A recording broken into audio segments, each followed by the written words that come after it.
I'm warming up. We did it. We Hi, did it. everybody.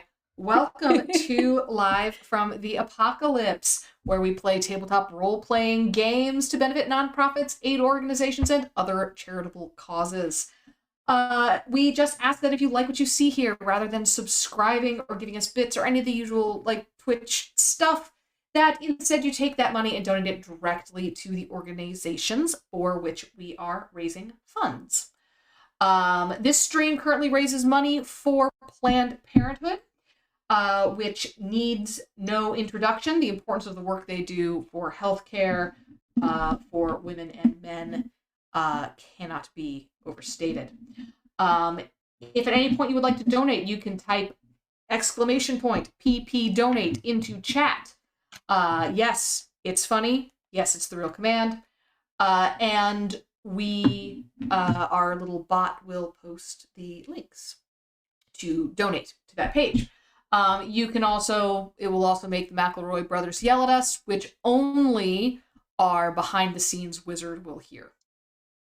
So none of us will actually hear it. Only our behind the scenes wizard will.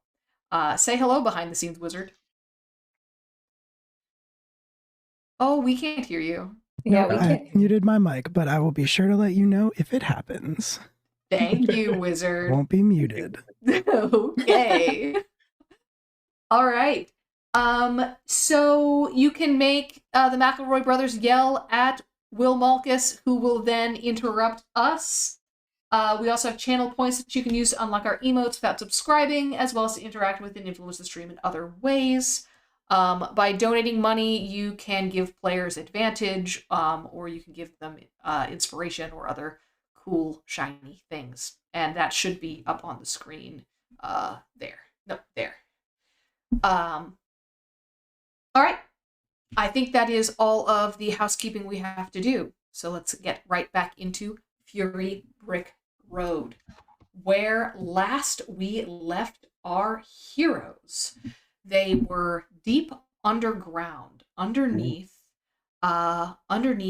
EV's olive grove, where they fought a guilt-ghast in a haunted barn, and then found this secret tunnel underneath the olive oil press. They went down to the secret tunnel and found a room, this wide chamber with this active spell circle and a crack in the ceiling from which sand is coming down. They were able to identify that the circle was actively channeling energy from here to somewhere else. That's what they got. So, everybody, you guys are in this room. You do see that there is, as you guys went down the tunnel, you saw some mining equipment, some machinery.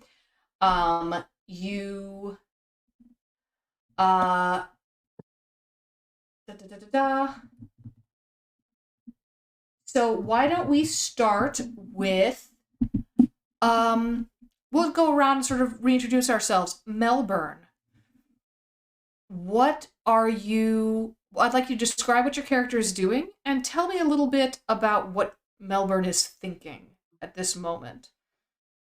Introduce yourself again, please. Yeah, Melbourne is a winged monkey. He's kind of a grayish, silver-looking monkey with yellow and purple eyes. And he's very he's very like kind of placid but determined is kind of the vibes that he gives off. And he looks kind of, he's a smallish monkey, right? So almost like not quite the size of a spider monkey, but maybe, maybe 25 pounds, a little under 3 feet tall, somewhere around there.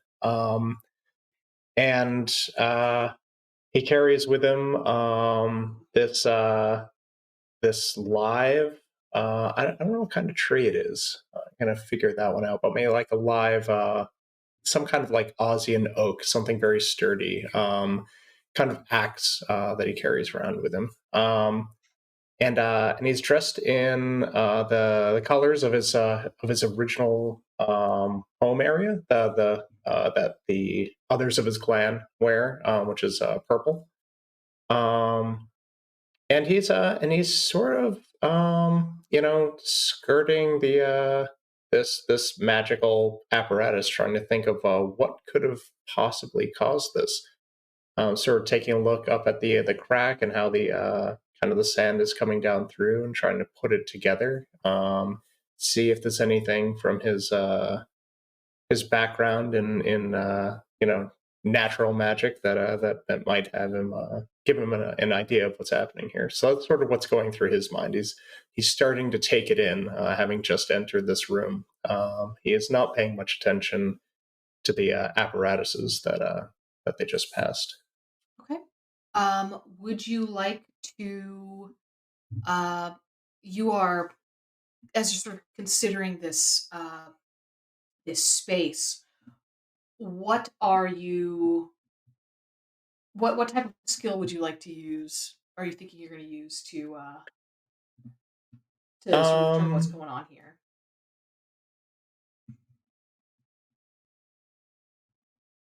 I closed your character sheet. I don't know why I did that. Oh. He's dropped out of the call, but he will be back. All right, so let's He was so move mad. forward. He was so upset with me for closing his character sheet that he just straight left. So let's move instead to Effie. Effie, what are you? Describe your character. Describe what you're doing, and tell me what you're thinking about. Sure. I'm Effie. I am a cut and clip, which for those of you who don't know is kind of like a paper doll. I am 8 inches high, tall, if you will, and pretty flat and small. And I love making things for myself and my friends. And I am resourceful and hopeful. And so I am taking a look at some of this mining equipment. Excellent. All right, so what does I saw Bedlam just rolled something. So does he actually know that he's dropped off the call? That's commitment is what it is. So I think that was Joe who rolled something, Okay. according to the Roll20. All right. All right. Anyway, so why don't you roll for me a investigation, Effie? Oh, maybe I should make this legible. Ooh. 14. 14. Wait, 19. 19. Okay, 19 is different than 14. Okay, so as you're looking through all of this stuff, you're thinking back to your journeys. First of all, you're like super excited. Some of this mining equipment is really, really cool. Like, this is not like you've been hanging out with a wheeler, so usually when you're like looking at like spare parts, you're looking at like scrap yards. This is like nice stuff. This is like high end stuff.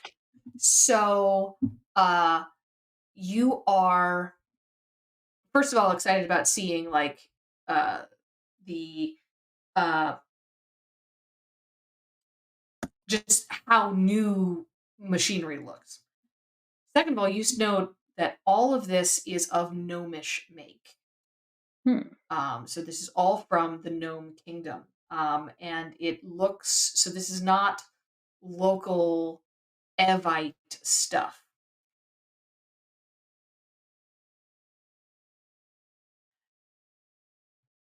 All right. Yeah. So I assume there's like a drill of some kind. Is it like in disarray, or is it like still pretty well kept? Is it just hidden? So there is, you don't see the big boring drill. There is, as you sort of walk around the circle, There is further in the back, the tunnel appears to continue. So I think it's reasonable that you would suspect that if there was going to be a big like borer, it would be further back. But yeah, there's some hand tools. There's some like sort of earth movers, things for polishing up the walls, flattening, like things for not just making this space exist, but making it nice. Which again, is also a hallmark of gnomish work. They don't want to just have a hole; they want it to be a nice hole. Is there anything like blasting tools around? Not in this room. You We got a phrasing. Yeah.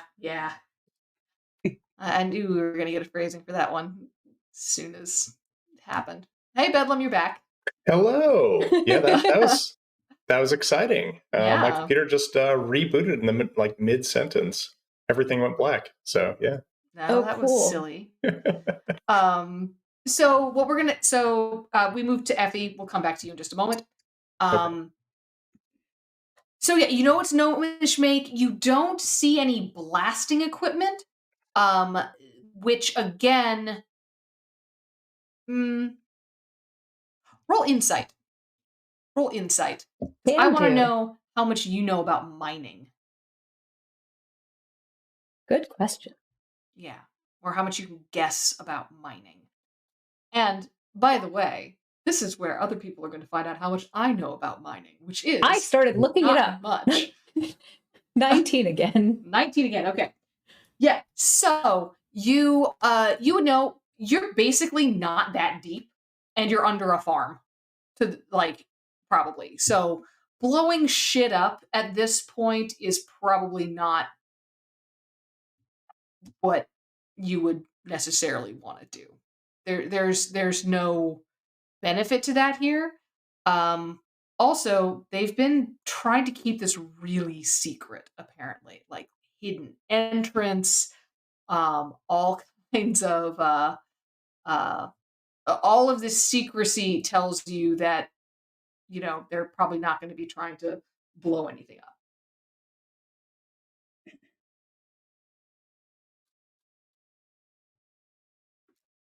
Cool. Now I invite the true pedants in the chat to look this up and tell me how wrong I am about underground mining techniques and their use of explosives. Please.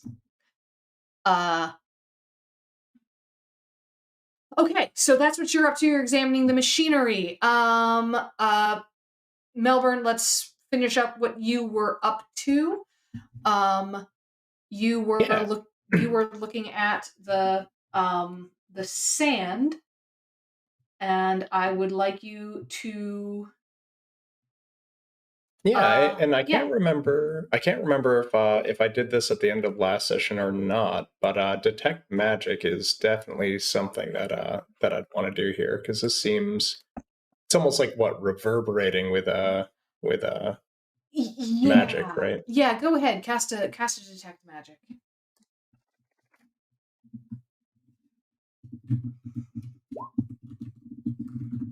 That is not great. Hold on, I'm still pulling it back together everything that went awry. So I think for detect magic, I think that's is it 7? Do I just get a plus whatever my my wisdom is on those? For just a detect magic, I get to on top, like for my roll. Oh, I think it just happens. Yeah, you just do it. Detect magic just happens. Oh yeah, never mind. Sorry, I thought I could roll for that for some reason. Sorry, yeah, I don't know why my brain went weird about that anyway, as well. So you know that this is a very active circle. You know that this is involved with the transference of energy, and it's a lot. It's a lot of energy that's being moved. one of the things that you know as well is that you really, really, really do not want to interrupt this circle doing what it's doing. Because it is moving so much energy, interrupting the flow of that energy could be catastrophic. Okay. Okay.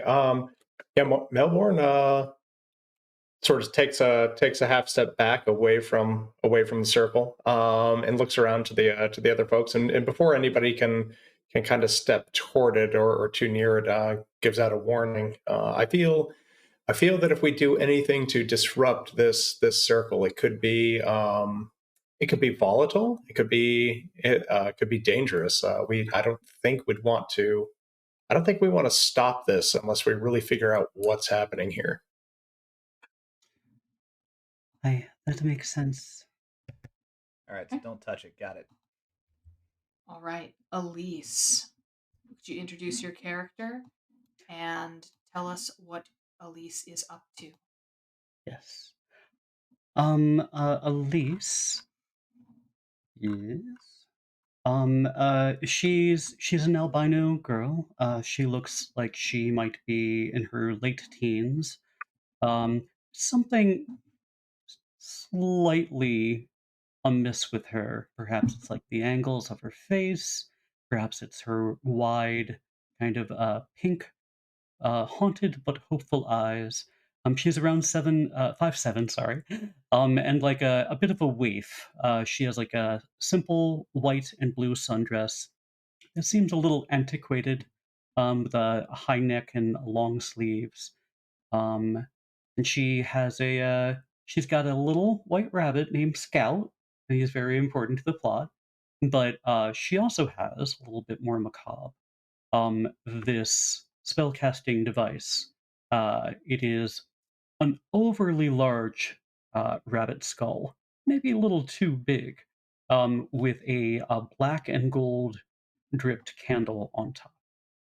Um, she is clutching Scout at the moment and observing the spell.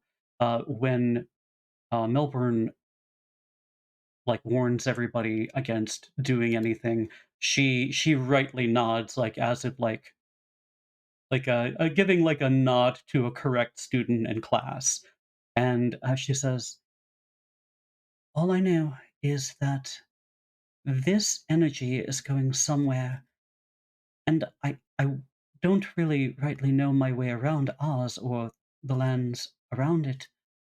But if this is sand from the Deadly Desert or any of the other far more terrible deserts that I've heard of, I agree with you. This could be very volatile." Um, she continues to kind of look at the spell, and she tries to figure out like what's like a like what's powering it or something like that. And her like pink eyes go like wide with like aha. And puts uh she carefully gives Scout to our friend. I'm sorry, Andy. What is your name right now? Johnny? Johnny, do you mind to and she just like pushes Scout into your arms, and then she takes out um this beautiful glass globe that she had been given as a payment for a fortune reading. And she's like, if I'm correct, this is made just careful with him. It's Just careful. The, it's just the, kicking a the, the bit. rabbit, I don't the want rabbit, like just starts like kicking your back at this I don't point. want to just Like it's not trying to get away; it's just kicking you. okay. He's having We're fun. good. Yeah. No, he's having fun. She like winks a little, and then she takes out this glass globe. If I'm correct, I'm told that this glass globe is made from sand from the Deadly Desert. With the right amount of power, and she casts prismatic sight Mm. through it in order to observe the objects in this room to see if it might give her a little bit more insight. So essentially, This is Oz magic, baby. I Mhm. believe this gives me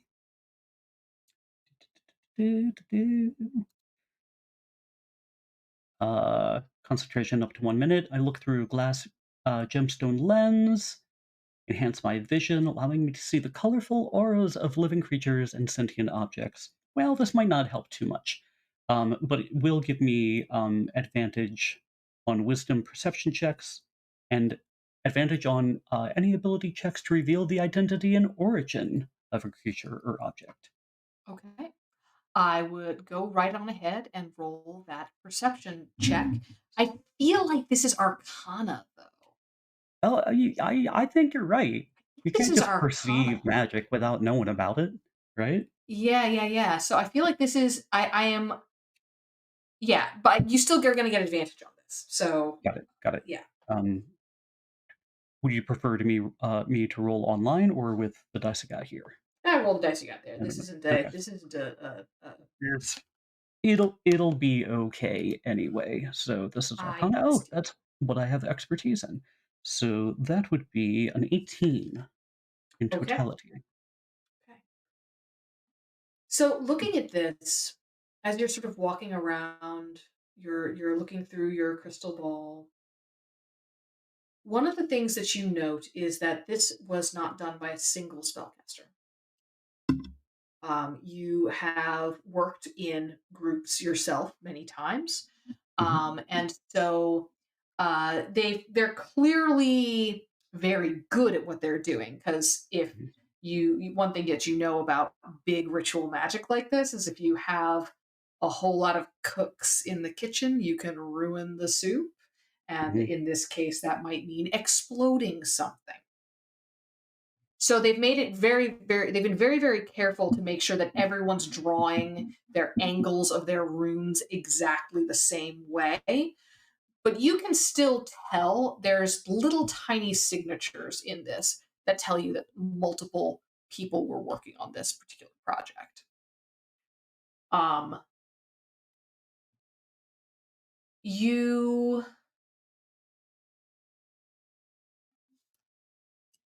also notice sort of around the sort of around the room, you notice there are little glyphs of like secrecy, which I'm not referring to any specific spell, that's just the descriptor. Hmm. So you are seeing little spells cast in places to basically hide, little abjuration spells to hide what's going on in here. And you are um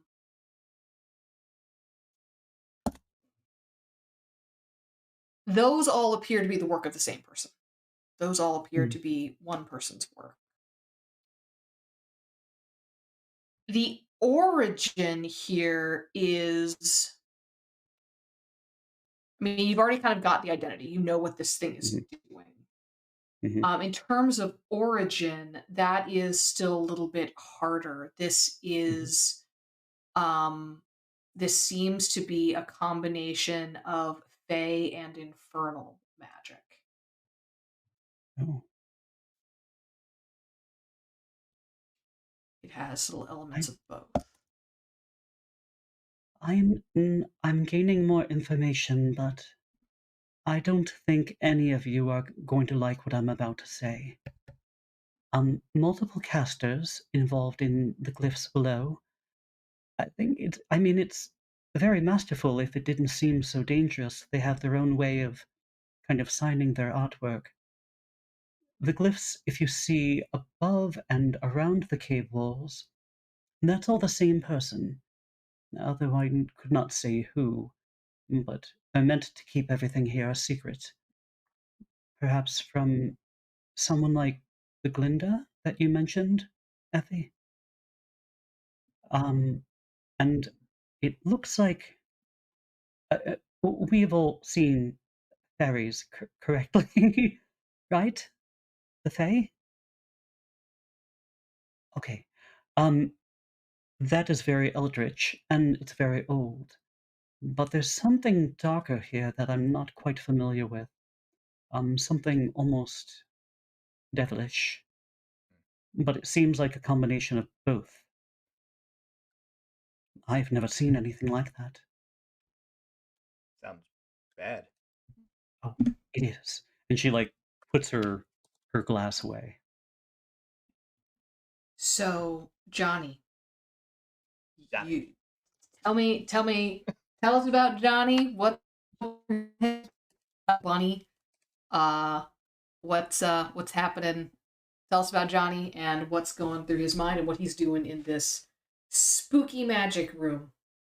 Yeah, so Johnny's looking around. Got kind of a loose sports coat with a like kind of loosened pink tie, bunch of like earrings, bracelets, jewelry. Got kind of like longer hair that goes down to his neck. He had a pair of aviators on earlier that he then put like kind of in his jacket, and now has just on scout. And he's just trying to like kind of get the aviators over the ears, like, yeah, okay, cool, and they stay, and it looks awesome. And just has this like just mismatched apparel of just both really nice things and really crappy things that he's won at the poker table that he just kind of made this ensemble out of. Next to him on the ground is a pair of like very large garden shears that he's like kind of stabbed into just the sand in order to just hold this giant rabbit, because we stab at scouts like rather hefty, right? Scout is up to the GM. This is not a dire rabbit, but the skull is. This Sorry, my child is screaming for me. Oh. It's all good. Finish up here, and then we'll take Sure. a quick break. So tell us what. You've got to. We're gonna say he's the size of a large normal rabbit. So Yeah. he's a big bunny, but he's not like a He's not a halfling could not ride this rabbit. fair. Johnny spells. Johnny cannot spell. Ah, So in more ways than one. And he's looking around at all this stuff, and he's like, I got nothing. I don't understand the arcane. I don't understand what these cool glyphs are. I know they're called glyphs now because at least Alice was nice enough to tell me that. I don't really get what's going on here, but I get how things work. So I'm looking for the connection points that people start to point out, because they're like, oh, these are clearly magical effects. These are drawn by multiple people. These are done for some sort of containment reason. So like, sweet, where are the weak points? Where are the things that somehow make this connect? And I have a skill called Eye for Detail, where I can Mhm. actually use investigation or perception to try to find, uncover, decipher clues or hidden objects. Okay. So I'd like to use that. Please do. Okay. 14. So this is eye for detail, and can you remind what it does again, real quick? Has some So- brain problems. Spot hidden creatures or objects, Okay. or uncover and decipher clues. Okay. All of this, there's nothing hidden here. It's a pretty bare room. Like, you're looking around, there's nothing really hidden here. You mostly what you're seeing that feels mysterious or like it could be a clue is stuff that you just don't know what it is. Mhm. Like, what you know, you don't really understand what's happening here. You really don't understand the magic shit. It's And- magic stuff. Yeah, and you don't really understand this mining equipment either. You don't really know about deserts particularly. None of this, but you know people. I do.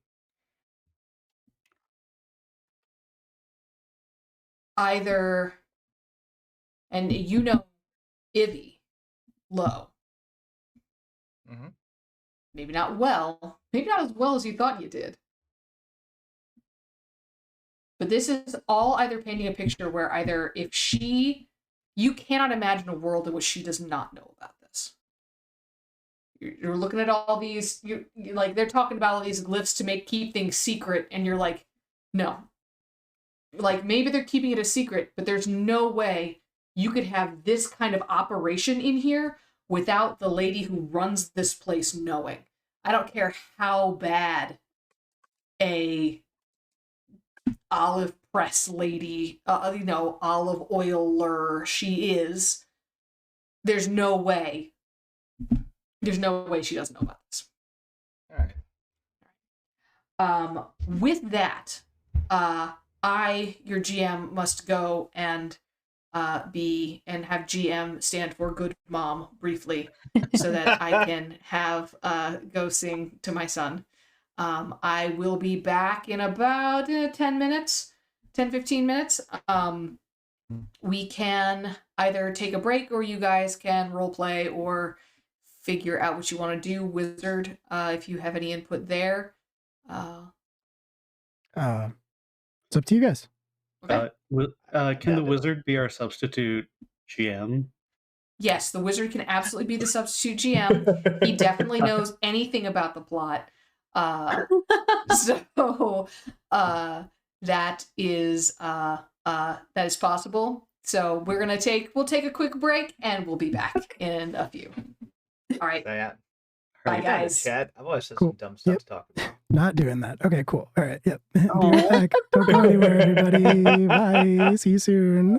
Hello. We back. We're back. Hi. Hello. So How's it we going? got more coffee. That makes me happy. Ooh. So, yeah. What kind of coffee you drinking, sir? Black. Like, It sounds so really, black. really good. Yeah. No, it's a little bit of French vanilla, but I don't put cream and sugar in it. It's just the base like coffee ground flavor. You know, it's just like a whisper of the suggestion What of was that? What was that the again? suggestion Oh. of French vanilla. Oh. I ran out of hazelnut. You know, give me like one of your French vanilla girls. It's I would French definitely vanilla like some. LaCroix. Definitely love some coffee. I've been trying to cut I back would like a too. little bit, but yeah, Mhm. coffee is so good. What's Coffee's everybody's delicious. favorite roast? Favorite I like roast? Vienna roast. The kind made with beans. Ooh. Probably David Hasselhoff. If I Oh, had to you pick beat me one. to it. I was about to say Bob Saget, but Nice. Actually, very nice. Yeah. the roast of Pamela Anderson done by B. Arthur is actually one of my favorite moments of television, period, because she reads from Pamela Anderson's book about anal sex, and it's great. If you haven't seen it, it's hilarious, because B. Arthur comes in and is like you're holding in a fart. It's spectacular. It's so Anyway, dramatic. yeah. Oh man, Yeah. that's Oh great. man. I do love Uh, Roast of that. I'm going to say actual favorite roast really depends on what kind of coffee I'm having and what style. For espresso beans, Ethiopian roasts usually, or Ethiopian beans and like a medium roast. Oh, you like If I'm making like French press, maybe something a little darker, maybe something like Central American and dark roast, somewhere around there. So yeah, maybe something Guatemalan. that all sounds delicious. Ooh. I go to like the closest store and buy the biggest bag of Dunkin' Donuts pre-ground coffee I can get. You can't see me, but I'm nodding. Like, Yeah, no. I'm an no. absolute like I love the idea of fancy coffee, like the concept intrigues me so much. But then like I look at Jack's espresso machine in this world, and I go, that's what actually making fancy coffee is like in my mind. And I go, nope, too much. Like I put the scoop in, I add the water, it's good. We're done. We have the coffee beans, coffee soup accomplished. Coffee Our- juice. Our Oh, machine geez. here looks relatively complicated as well, It does. and it does involve me using a scale and dialing in the exact ground depending on the kind of bean I get. You, So like, you have to it like hit seems a lever complicated, I and won't then lie. turn a thing just to make sure it's the right pressure. Now you said Right. Colombian roast. Is it the white powdery kind where you're like, geez. now that'd be easier, right? So Jeez. yeah. That's before the coffee. Oh, I see. It does To get sound you in the delicious, zone to though. use the machine. Yeah, Oh, jeez. just a quick pick me up. When you operate it, do you get So- dun dun dun dun dun dun dun dun dun dun dun dun dun? I dun? wish in the Hall of Mountain King is great. I should build that in when I I was about like to say pull the we can lever absolutely down. Like, do that. Holy cow! Actually, I guess let's pull the lever up, but yeah. Anyway, when it starts pressurizing, it should start doing that. Should be the I would ramp donate. I would Thank you for donate a recognizing the stupid. song. Good pull. I would That's donate a great. stupid amount of money if you could create some sort of Rube Goldberg machine that, if you like flip the domino off of your dresser drawer in your room to that song, just made you coffee in the morning somehow. Like But it there's has like to like it has to like fry an egg and like make some Yeah. toast also. Oh, fry man, an egg and like a little sailboat goes across your like full kitchen sink and like it would have to be the most like ridiculous Rube Goldberg machine, because the espresso machine that we have takes around 25 to 20 30 minutes to get up to temperature. Yeah. God. So like this would be very complicated. Very This is a- slow Rube Goldberg First step, machine. clear your counter space. Because it's going to get crazy. That's all right. We only have like 2 counters, so You know what? You can go up as well as over. That's true. Oh. True. Oh, and you can go out the window and come back around another window. Like use the outside space. Get There we cool. go. Yeah. I was Yeah. yelled at when I tried to do that. Bedlam's like, we live on the 11th floor. Do not lean out that window. Yeah, you have 11 floors of nonsense. That's great. Like you just get like a super bouncy ball and you drop it and have it come back up. To be fair, To be fair, I don't want you falling out the window. Yeah. And that is a legitimate concern. Yes. I think the real question is, what would your characters' go-to coffee orders be like? Oh, that's a I good don't one. drink. That's easy. No, that's Oh. because what is the cafe called? The Cafe Shop. Cafe shop. Cafe Shop. Yeah. Cafe shop. CAFFEE or something like that. Cafe shop. I The Cafe think Shop. I think and it's I think that Elise would probably pick a blonde roast. Probably a Something blonde light. roast. Something. Something really light. You know, like she's not a city person. She grew up on the bunny farm. So And you she want needs something an easy. I- What is that, Della? and you want something with the most caffeine possible, and lighter roasts actually have more caffeine than darker roasts. Mm, Science. I think so. I think that'd be good. Probably a good deal of sugar. Like, you know, pour it just long enough for somebody to stare at you briefly, and then like, you know. I think I think Melbourne would have to go something earthy. that makes a lot of sense. Yeah. Mhm. Proper dark roast, and yeah. I think Johnny's out here drinking just like whatever coffee he can find, but just has poured a lot of Jack into it. Was this Andy or Johnny? No. This is Johnny. So, They're very and different. me, depending on the day.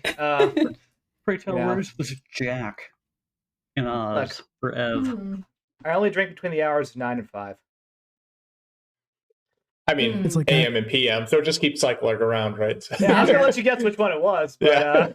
It's like that I Dolly was voting Parton both, song, both. drinking 9 to 5. Drinking 9 to 5. Wait. gotta keep my sanity. Number. All right. My favorite right, trick everybody. is. Oh, yeah, bring it back. Gotta bring it back. Gotta bring it Gotta bring back. it back. Thank you guys for Okay. bearing with me. We're just entertaining. Cat chat. bears. I Baby bears. appreciate you. Or- I appreciate you. I had to answer a lot of questions about the 3 bears and how they live their lives. So let's see, where we left off was with Johnny and recognizing that Ivy-Lo has got to be involved in this. Whatever it is, she's involved. Yeah, I think he would just take one look around and pretty much say that exact sentiment. Like,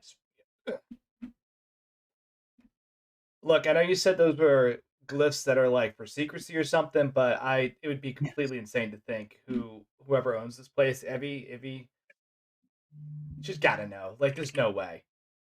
There's no, just absolutely no way you could build something like this without the owner actually knowing. Like, I'm just saying, if we see her, we should be on our guard.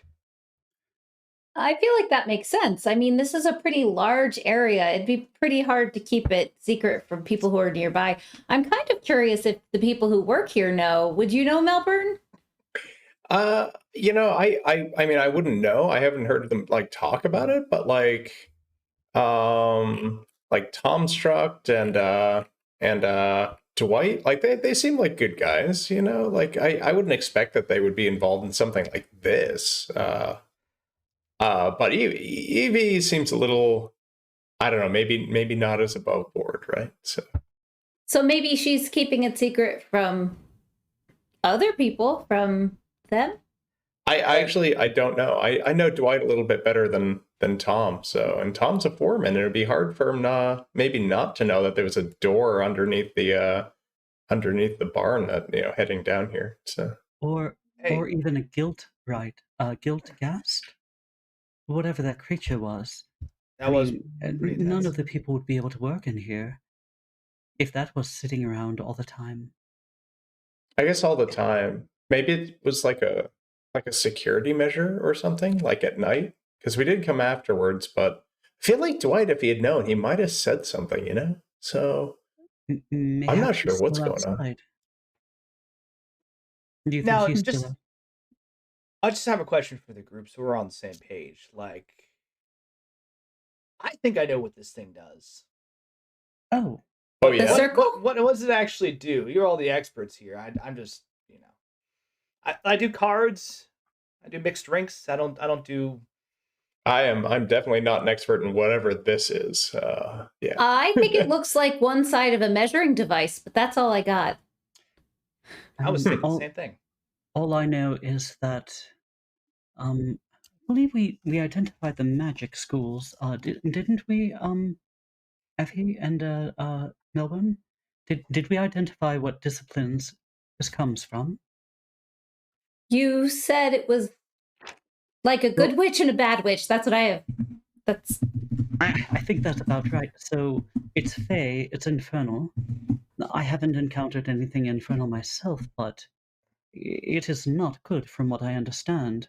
The fey are a little bit more mutable, mercurial, but I would say largely harmless and more related to nature. So I don't know about harmless, but certainly chaotic. Not usually malicious outright. Oh, usually, but if this is involving both of those kinds of glyphs, I can only imagine that it's taking something from here and it's redirecting it elsewhere. so I have a question. I am not well versed in this type of stuff. So are you saying that a fae and a different type of magician got together and did this themselves, or were people replicating that? It looks like there's several different. She pulls out her crystal ball, and then she like there's briefly like a sheen of rainbow colors that kind of like glance over her eyes. So they're briefly not pink, and she just looks through it again and like there's several different signatures, and all of these secret glyphs were one person. But there looks like a team of people put this together, but they did use specifically the runes themselves are of Fey or Sylvan origin and infernal origin. And then she thinks for a second. She's like, I don't know how to read infernal, or at least I didn't think I did. She like looks through it again. How absurdly curious. So should we like turn it off? Say that again. Is there like an off switch? We just shut it down, right? Like Oh, it seems bad. Shut it down. I don't think that would go well. I don't think this is just something as an off switch. I mean, you said we can fix that crack. So. Oh, is that not supposed to be there? No. Okay. Are we under the desert right now? That's a I good think question. I think I have a Any- compass. Anybody have a actually. map? No, but I have a compass. Halfway I there. feel like Would this is a do we is dungeoneering a thing still? It would be No, survival. no longer. I mean, That's too bad. how It's could we? either survival or knowledge nature, depending. Yeah. I'll let you roll either. If you have it, roll it. Can, Mm. ooh. Wait, is there a... What did you say? Is there anything about nature? Knowledge, Survival nature, or or knowledge survival? nature. Oh, where's knowledge nature? it's just- There it is. nature. Okay. I'll roll knowledge nature. I feel like I should have... It's just do I nature. only It's have not one? one of the knowledge skills. Yeah. Andy and I are Sorry. going back to 3-5. Yeah. 15. Okay, 15. Oh, Elise Oof. kind of speaks to both of you, and she's like, "And may the spirits guide your minds, and add yourself a plus 1d4 to those rolls." Ooh. Okay. As you feel like maybe your hair, maybe your paper clothing moves just a little bit. Ooh. There's a Nice. brief breeze. That brings me to an 18. Okay, you got an 18. Bedlam, what do we got? 8 total. Cool. Cool. Amusingly, nature is a int skill, and that's not something I'm not that smart. Would you like to roll survival Survival's instead? wisdom. Oh yeah, wait. Survival would have been Yeah. way So better. I have. Yeah. Yeah. Roll survival instead. That was way down at the bottom. I didn't even see that one. I did the opposite. I did survival instead of nature, and I actually somehow have higher nature. These rolls have been Yeah, you're not the. purchased though. So I'd love yeah, to- even with my big old bonus, Mm. actually with that bonus, it came out to what's that? 4 + 4 + 6. My survival is +6. Nice. So it's a so I did get a 14. 14, It's good. which is not too shabby considering I rolled a 4. I'm Clawing not a your way big through sand that. person, apparently. Okay. Anybody else rolling? Or just these two? Elisa's just going to wrangle her many objects of artifice. So Okay, yeah, you're sort of juggling various items here in what you're really trying to make look like a cool and arcane way and not like you just forgot which pocket things go into.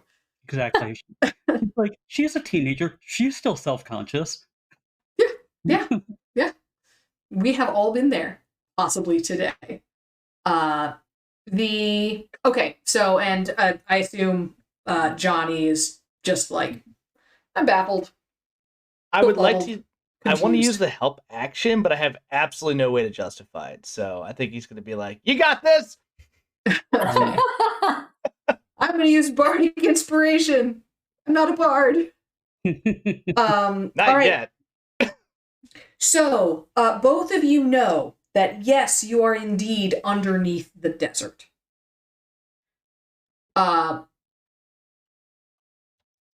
Tracy, Effie, you're pretty sure you know where along the desert you are. Like, you're pretty sure you could find your way back up above and find that. You, something about this place, for you, Melbourne, is deeply unwholesome. You are a forest creature. You are a winged creature. You are not meant to be underground. It is throwing off your groove. There's a whole lot of machinery here. You don't like this combination. So like, you know where you are,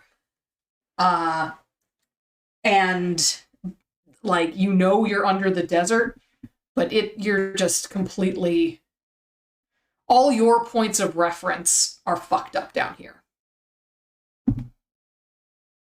That makes sense. That makes sense. Uh, But recognizing that we're under the desert now, and kind of putting together that that the sand is from the deadly desert, and there's more going on here than I would have thought. Mm-hmm. So what do we do? So, well, it looks like, and Melbourne's looking up and just like kind of reevaluating the sand that's coming down. I think we're under the desert. Mhm. So that would be, yeah. This would be the deadly desert sand that's being pulled down. Hmm. Is it Sounds real possible that the this circle is pulling from the desert sand and like sending that somewhere? Like, I what do definitely you- think we're in the northwest quadrant of the deadly desert. Okay. Sounding. Okay. So that would follow. I mean, I don't understand this apparatus, but like, is it drawing from the deadly desert's magic? And where would it be sending it? Well, Elise gets as close as she's comfortable doing to the circle and like keeps an eye on the sand itself. It doesn't ever seem to like spread out more. It stays the same little pile. It Um, kind of it stays the same little pile. The thing that was interesting about the sand was that it seemed to be falling slowly. It's sort of drifting down. But once it's touching the ground and settling, it appears to be doing so according to normal physics. Like nothing weird is happening once it touches the ground. So is it like piling up in the center of this room, or is it like going down? It will be eventually. Right Okay. now, you've got a pile that's about 2 feet high and maybe like a foot and a half around. It's sort of still in that kind of like tall conical shape because it is coming down so slow and settling so softly. But it every so often as you're looking at it, a piece some of the sand will fall and a little avalanche, a little rivulet of sand will kind of come down. And again, one thing that I want to stress here is how exceedingly dry it is in this room. Based on the speed at which it's falling and how long we've observed it, can we sort of extrapolate how long it might take for this to reach the width of the circle? Yes. Doing math in public? Yes. So bold. But so the answer is yes, you can, but I hate it. So Yay! I'm going to make you make a straight intelligence check. Well, good.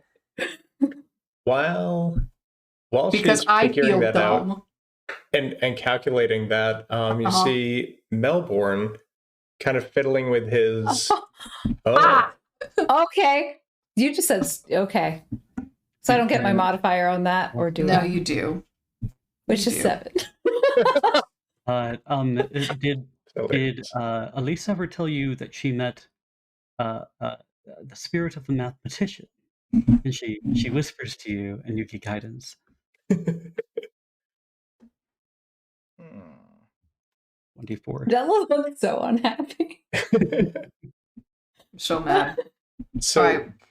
Somebody said kill. So what is So what does the guidance do? Oh, 1d4. Sorry. Okay. Okay, so you can add 1d4 to that. So it will be it's a total of 7 at the moment. Mhm. Yeah. It- 11. He was 11. very bright, but killed for his reasonings. For doing math in public. Doing math in public. Madness. Shameful. We live on a very, very small village. All right. So you are sort of working this out, and at the rate the sand is falling and what you're looking at, it would probably take, you're pretty sure weeks to months to fill up this circle entirely. that doesn't seem to be a rate determining step for what's going on here. Elise, one of the things you do see is that the slowness of the sand falling is a feature of the circle. So you do know that you're as you're looking at this and you're like, oh fuck, I think I understand Infernal. You are noticing that one of the bits of script there is has to do with slowing down motion. Oh. So you do. So you know that is a function of this, is to keep the sand from just falling and overwhelming the room. Like a deluge. Yes. So Melbourne pulls out his axe. So this axe is living. It's made from like a living tree, and it continues living through his druidic ways. And you're just carrying a whole ass shrub with you. And the shrub axe. Now, so he and what he does is he performs a little like a little druid craft here, where he sort of like pulls from it and is able to like separate a little bit of the wood off of it, which he then kind of springs into like a small leafy, almost like branch that's still alive. And he takes that and just throws it onto the small sand pile that has fallen down from above. And Elise does what now? I'm gonna She before you do that, I'm gonna let you make a wisdom check. Oh. Okay. Go, okay. God. Do it live. Just do it live. You gotta this one you've Okay. gotta do in the thing. Because I'm not gonna make it high. This is good. This is gonna be DC 10. TPK. So TPK. TPK. Oh my god. What's your wisdom mod? 9 total. Wait, wisdom. Oh wait, was this a saving throw or just a straight up check? This is a straight up. Is it a good idea to throw a living thing across an active circle? Well, Thus, I don't know that much potentially about this kind of magic. Yeah. About to find out. So I think it's a good idea. Yeah, it's great. So YOLO. I feel like I want to see if it dies when it touches the sand that's falling down, right? Progress. And I rolled a experimentation. 9 total, right? So how wise or unwise was this? I feel like you do it. I do it. Was Elise? Elise seemed like she might be. Yeah, Elise, why don't you see what he's about to do, and you have an idea of what might happen afterwards. So, how far is each friend from me? Man, I would be up in there. God. Yeah, I would be kinda, like up in the circle, like looking at it, like not super close, but like a good 5 feet back. Like, I had been close before, and then after realizing that it was it was a lot going on there, I had taken a step or two back from the circle. And I was the opposite. I was looking at the machinery, so I was hanging back a little bit, but by now I've come up closer to you guys. I'm gonna let you Closer pick. circle. I'm gonna let you pick 2 of them that you can be close enough to do All the right. thing you want to do. I have one spell that might help, but I would have to like send it to up to you. I could send it to you in chat, or I can just Tell everybody what you explain want it to right do. now. Tell everybody what you want to do. We're off book tonight. Tell everybody what you want to do. She I've got like 6 has more characters, that's fine. prestidigitation, So she can create a harmless puff of air, like a puff of wind, enough to like put out a bonfire, for instance, or like, I'm gonna read it. Make a color, trinket, instantaneous harmless sensory effect, shower of sparks, or puff of wind. But she could not say that she's honestly used a puff of wind to stop something from happening. So So you're trying to use this puff of wind to keep the stick from crossing the circle. it's either that or grab Effie and Johnny. Okay. So what's more feasible? And both of this these wasn't- things. Both this of these wasn't like things. Oh, I was just gonna. That wasn't. It wasn't like a big stick, by the way. It was just a little tiny thing with like leaves coming out of it. But yeah. You Right, said so- something at the very start of the game that makes me nervous about the circle. Sorry, Della. So what we're gonna do? You can pick one. Both of those things. You know, Elise, in this moment, you do not have time to do both. God damn it. You will have time to do one or the other. You can probably still get yourself out if you try the thing, but you would not have time to grab anyone else. Got it. She, rather than risk everyone, she's going to risk, rather than use a spell and have it miss and risk everybody, she's just going to try to save two. So her eyes just go wide pink. Her pale limbs just reach out and grab Effie from the ground, and then she like closes her onto her chest, and then grabs Johnny and tries to fall backward. And she says, "Milburn, no!" And then she realizes it's not going to work, and so she does that and like falls backward. And I assume you are now That's misty just fine stepping. now. Yes. Do you want to check, or is You're that simply an doing interaction? you're just doing misty step. Yes. Okay. So if that means Misty Step to everybody or Misty Step away, I don't know if I can bring passengers, but Let's find out. it's find entirely up out. to you because this is theater of the mind. Nope. No. Dimension door, you can bring passengers. Yeah. Misty Step, no. It's just Okay.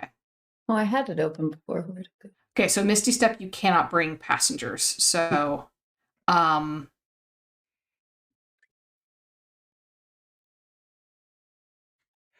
How but about I this? will say, what I will say is that you can drag the both of them to the entrance of this room. Got it. So you can misty step to them and drag them to the entrance of this room. But you're not going to be able to teleport everyone away. All right. So got it. Melbourne turns and after throwing it and is very confused as to like why you're running away. And in his mind, there's lots of living things in the earth and everything that's like around this and above it. And they must be passing through all the time or nearby in the vicinity. So he's like, well, this is just normal, right? And has no idea what he may or may not have just done because he didn't try to stop the circle from working.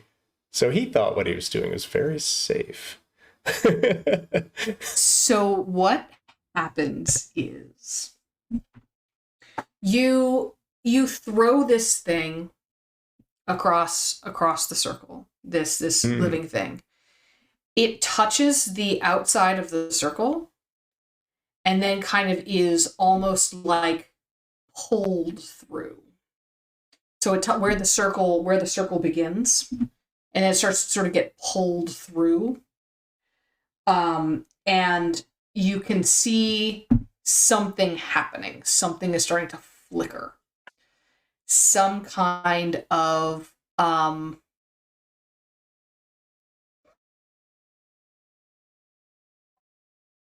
you feel an immense energy. You felt this before, or you felt something similar before in the presence of the Great Woodman. A massive, massive surge of just power. But when you saw it in the Woodman, it was contained, it was controlled. There was a consciousness focusing and controlling this power, and it was in a man. It was in the shape of a being. This is unbridled. And it is overwhelming you. Every feather in your wings stands up as if you are in an electric field. All of you feel this. Every hair on your bodies is standing up. Effie, you feel the pieces of like foil that you've used to armor yourself are almost like are starting to like tingle in a way that makes you think distressingly of thunderstorms. And all of this it builds and builds and builds. And then So how long does this take? And can I? Because I'm starting to realize you I've done can something run. wrong. Oh, y'all can run, and maybe you should.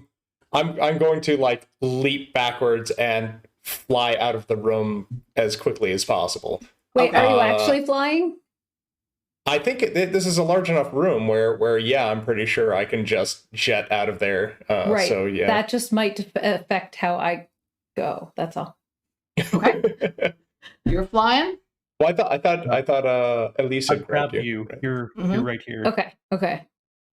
If you allow her, obviously. Okay. Yeah, I'm moving out of there as quickly. Yeah, if I have time, if it's building up, I am leaving because I have made an error. I did not expect this. So you run. You guys all book it. Everybody roll a... what do I want you guys to roll? Here. I didn't plan for this exactly, so I'm going to have you guys roll some dice. Yay! Good. You guys are going to wouldn't- roll... You guys are going to roll dexterity saves. Yo! Oh, come on. I'm going to say that you're being carried. You might be the only one who does not have to roll a dexterity save if you're willing to piggyback off of Elise's. Yeah, let's do it. And I just increased my dexterity. Yeah. Well, I hope my roll goes better than it has been tonight. Yeah, Bedlam, You you've get not bonuses been. for that? Oh, that's Oh, all right. Hey, there you go. Melbourne does well in a panic. +1, so 16 total. Oh, nice. Finally. Same. 11. 16. And Why, did you you? fools? Ah! Okay. Roll backwards. I'm gonna ride along. I'm fully trusting in Elise. Because honestly, I thought it was a good idea.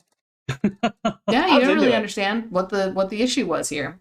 I was You looking guys for, don't like, a know. lever You to guys pull don't or know some from shit. Arcane anything. So,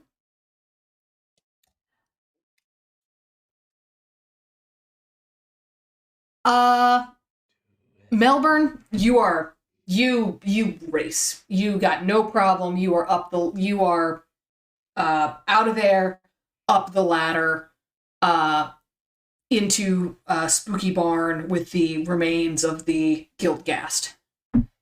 Hair standing on end, like. Oh yeah, and at this point it's adrenaline. You're no longer feeling the that energy. It's just like, oh fuck, I fucked up. Johnny, pretty much the same thing. You're a little slower than Melbourne, because what did you roll? You rolled a 16.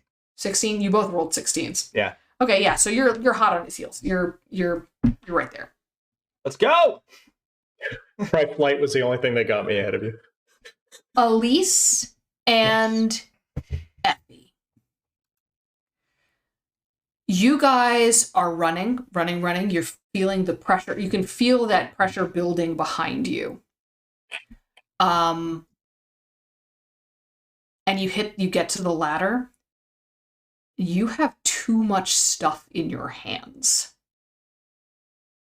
Between the rabbit skull, the rabbit, Effie, your glass ball, all of your various jewelry and trinkets, your tarot cards, you have so much stuff that you are holding, and you are suddenly now looking at this ladder like, fuck. I'm calling it. I'm gonna Misty Step. If I'm a pretty observant person, and if I see that this is not gonna work with me included, I'm just gonna nope it out of there. Okay. Okay, so you can Misty Step. But the pause still happens. So I want you both to make Constitution saving throws. That's fine. As well. Yes. All right, we'll make this on screen. I just want to hop in as the wizard and let you know a rules clarification that you can't actually Misty Step with another person. Yeah, So well, you can't we got that. transport. Yeah, we got that. So no one has done that, actually. That's How's a natural 20. Good roll. I got 14. Okay. Good roll. Okay. So, with that natural 20, and at 14,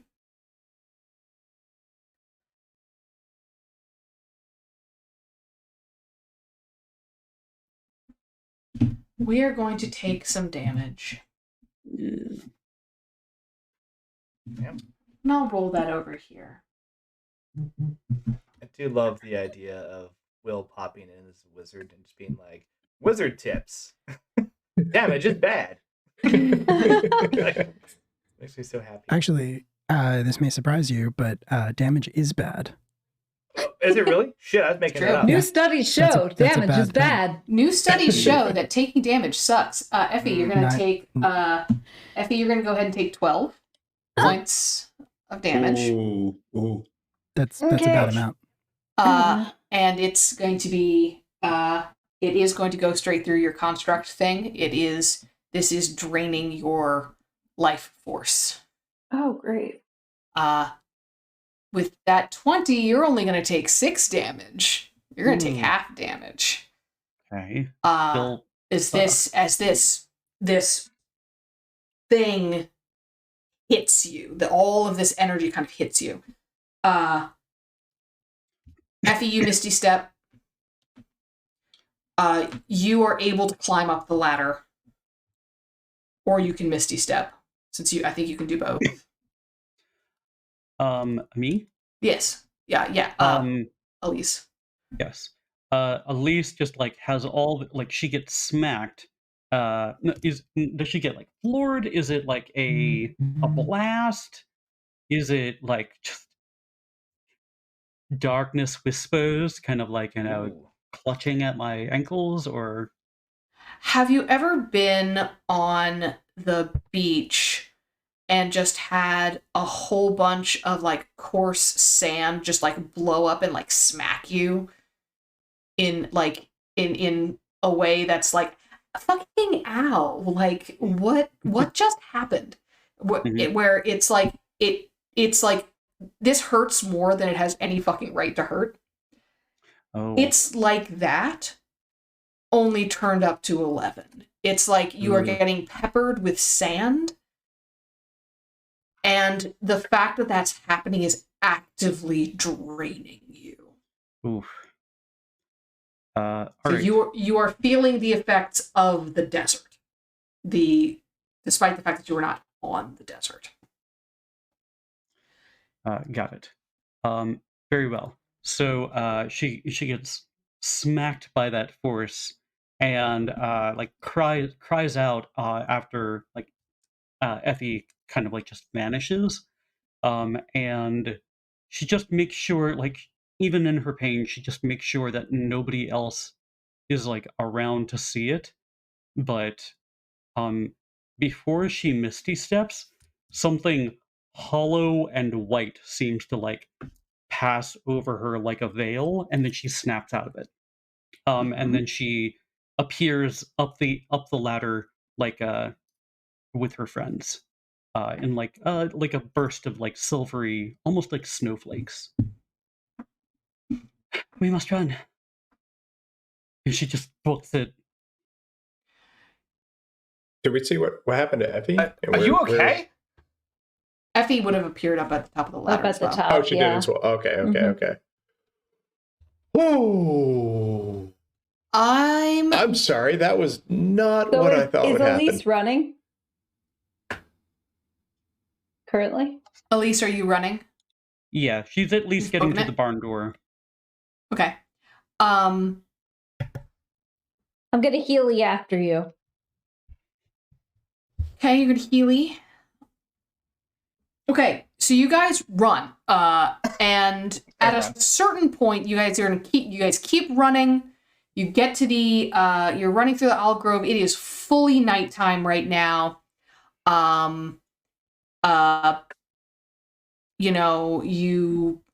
But all of you are pretty used to dealing with the dark, and it's the ground here is not too rocky or difficult terrain. You get to the entrance of the exit of the orchard. I mean, do we still feel anything? Like, Nope. Like, is there this big buildup that's happening, or okay? Nope. You no longer feel the buildup.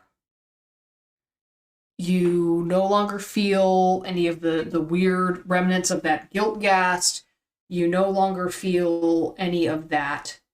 So Melbourne would definitely slow down and like not just keep running, right? Okay.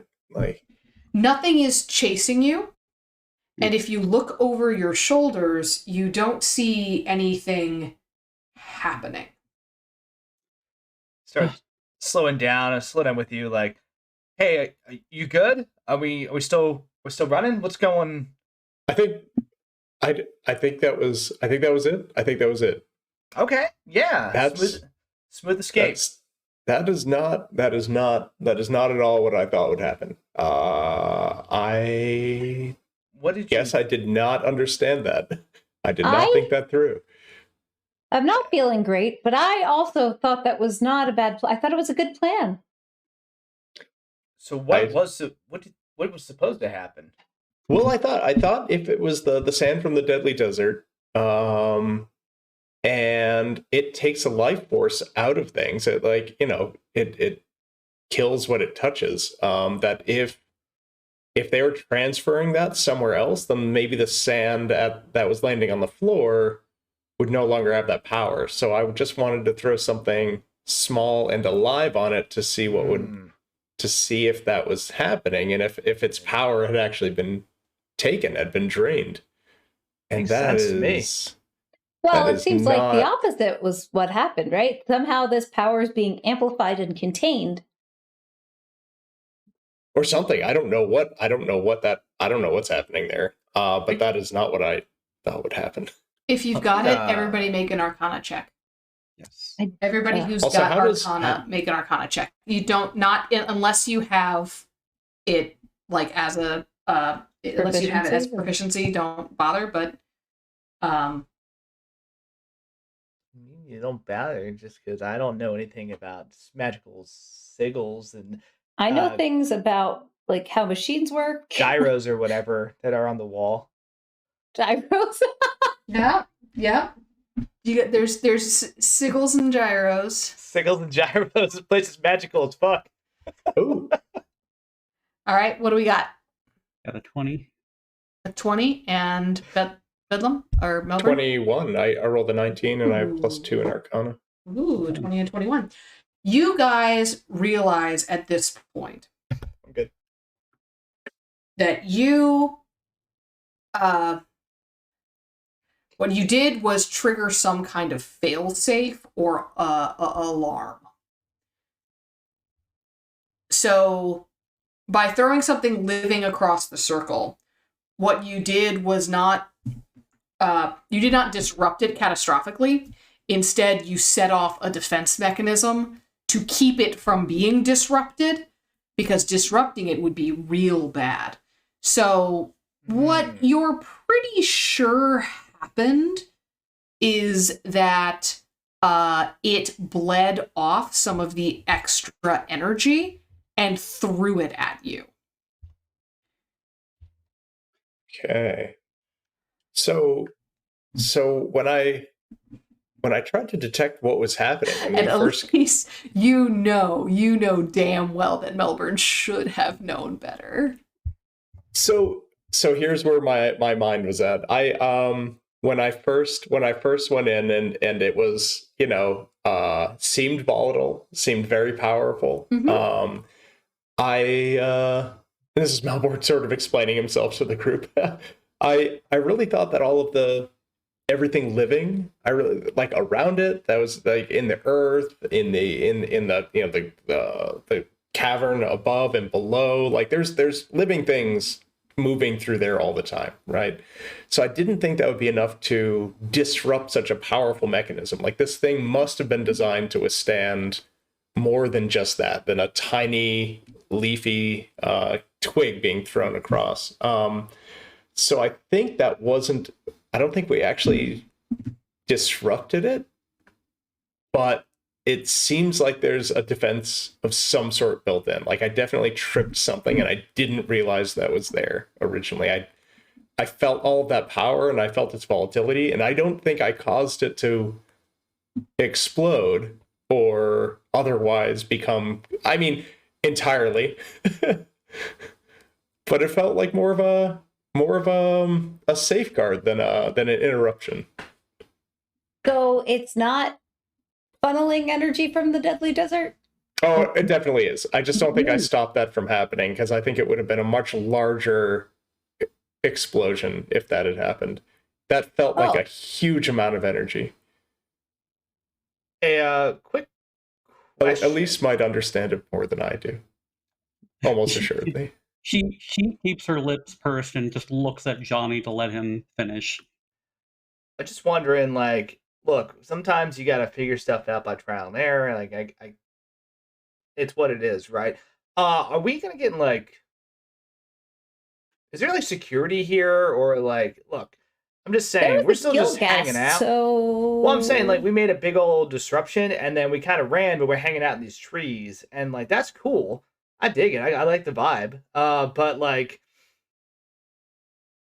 if this is Evie's thing and we just messed with it and it made a real loud or big or some arcane bazanga boom or whatever, you think she might know that we're here? Well, we ran a bit. So We ran a bit out. Do we hear anything? Because it might also be interesting to see who shows up. A Oh, lantern. the sirens! Here she comes. Oh shit. Who's who? I don't know what That's yours. sirens Oh yeah, come it's Philadelphia. Probably. I was gonna say I hear sirens too. Yeah, but... we do yeah. too, but Then it's not me. I was going to Jesus! say Elise wants to have a dramatic moment, but Okay, at least have a dramatic moment. okay. Elise has been holding her breath, just like waiting as you explain this, and then like politely lets Johnny finish. And she comes at Melbourne with like a fist, and it looks like it's encased in ice, and she just pounds her fist on her fist, and the ice breaks. And she's like, "You said it was volatile. We all agreed that it was a dangerous thing to interrupt it. We all agreed that messing with it would be a bad thing. And you put all of our lives in danger." And she's like getting close to tears. And she's like, "All right. I'm done." I'm sorry. I didn't think. I half thought it seemed safe, and I really thought it was outside of what would trigger something so massive. I only halfway thought through what they would have had to have done to keep it stable with all the other life around. And I did not think through the even possibility of a safeguard. And you're right, I'm sorry. That it could have gone much worse, and I apologize. I guess I'm so used to doing things on my own that I didn't even think to ask. Well, like, I guess going further, maybe we should all just, if we're going to do something experimental. She looks at Effie. Experimental? We'll just say what we're doing out loud. Yeah, it makes a lot of sense. Yeah. I could see that. And you're right. Maybe we should report this to... I live with the head of the guard. And we did make a friend with one of the council members. This will not be necessary. Oh, I'm glad. Who the... You see a lantern. Someone with a lantern coming, walking toward you. And you see the silver body of Tom Struct walking up. The lantern is actually in his chest. His chest is open, and the lantern is sort of shining through a grill in his chest. You have been places you should not have been.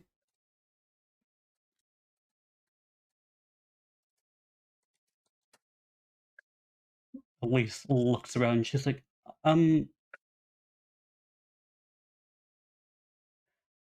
maybe pass? Or are you taking us to jail? No, she's not going to take us to jail. She doesn't have a permit for that thing. She wants it hidden. She doesn't want that thing made public. That's a good point. Matt Melbourne looks around. Is there anybody else other than Tom Struct and Ivy?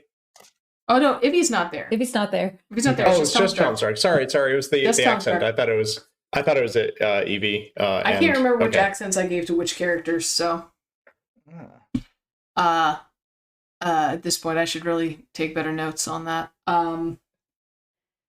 Newt. Sorry. So Tom Struct is just like, no jail.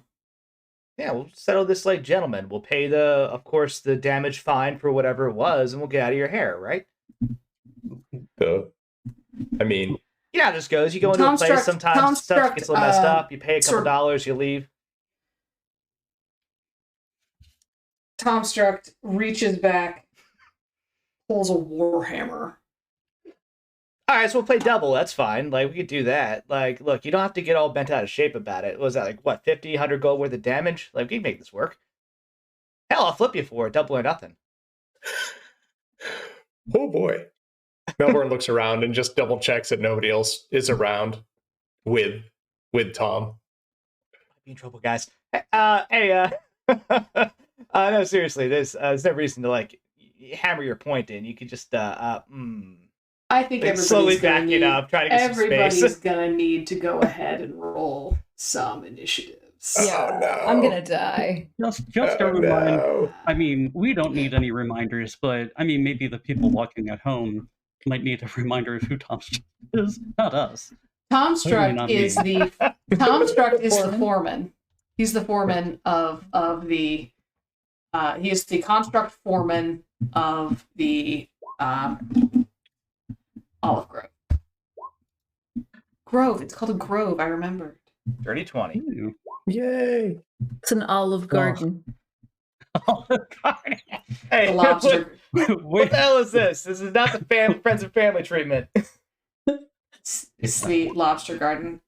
Yeah. My rolls. When you're here, you're getting hammered at Oh. Lobster Garden. Oof. What did I just All right, roll? just for that, you're first, buddy. Yeah. Yeah, I regret nothing with that. Fair enough. All right. You got a dirty 20, Yeah, dirty 20. Andy? Yeah. Okay. What's your dex? 18. Okay. Am I faster than the Tomstruct? Just barely. Hell yeah! Effie? Damn, that's terrifying. I was 7. Oh, good. He's fast and wielding a hammer. Mm-hmm. I don't like that And at all. I already have significant damage. Yay! Yeah, I meant to work that into the conversation. We just never made it there because Me I was too. going to heal you. Yeah. Well, do you have mending?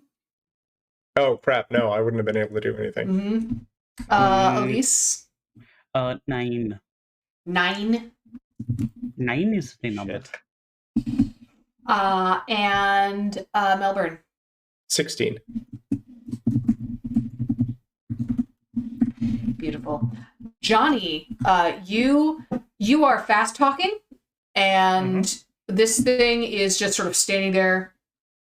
He's got his hammer out, sort of not looking menacing necessarily, also mostly almost looking like apologetic, like, no, I'm sorry. Jail All right. will not be an option. Well, that's good, right? That's great. My. Yeah, we're all having a good time here. I would like to use as a bonus action insightful fighting. Okay. And I'm kind of just talking to him. I've got my, little garden shears that I'm still holding, and I'm just kind of like circling around, like, hey, it's cool. We don't have to like do jail or anything like that. I'm sorry, you're sorry, we're all sorry. It's all good. Just trying to just find a weak point on this thing.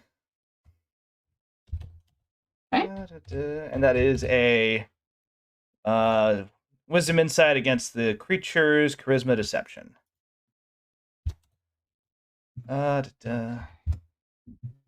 Which for me is a 22.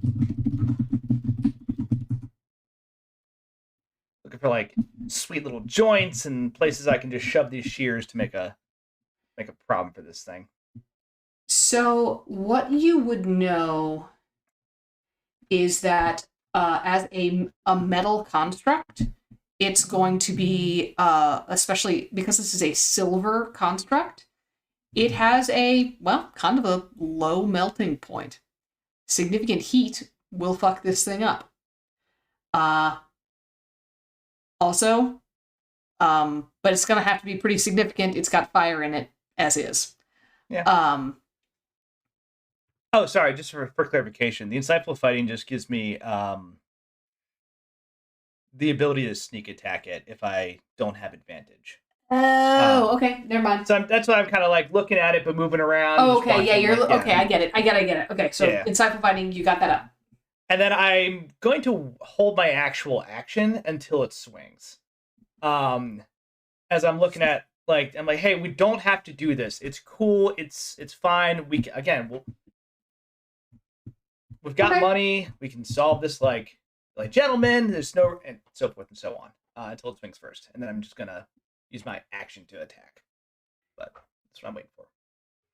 I don't want to be the aggressor. Okay. All right.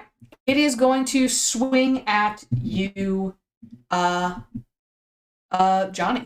because you are talking. And actually, no. It's not going to do that. It's actually going to swing at Melbourne.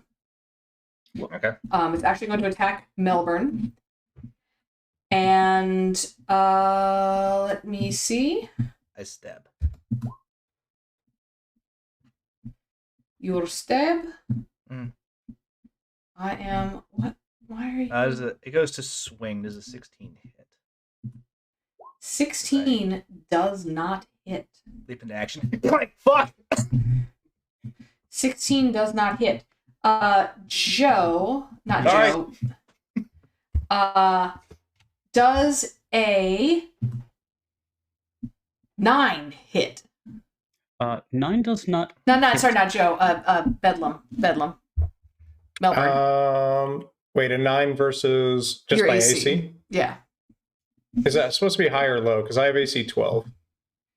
Okay, yeah, no, it does not hit. It would need to be higher. Higher is better, yeah. Higher I is can remember. better. Unfortunately, a lot of my D&D knowledge is old, and Thaco really messed me up. So yeah.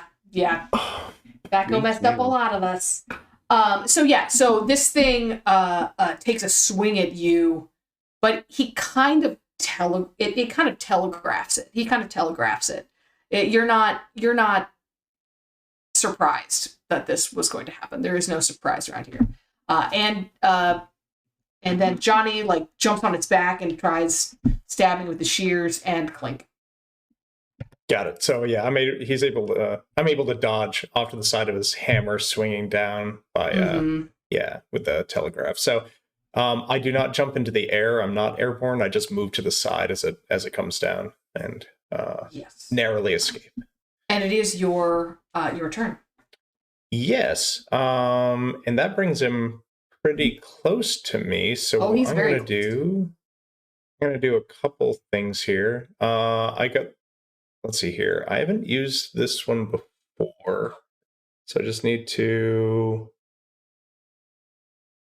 Oh, okay. So never mind. It's going to cast something, but it looks like casting time is actually one reaction, which is when I receive damage. So I'm not gonna do that one.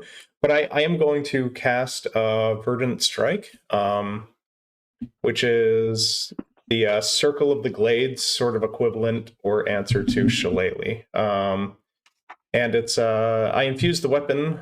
So I'm going to wield my axe, my wooden axe, my highly knotted and effective wooden axe. And I infuse the weapon used with the energy of the flora around me. So you see like this green glow and the pulling of energy from the trees around as I swing the axe at Tom.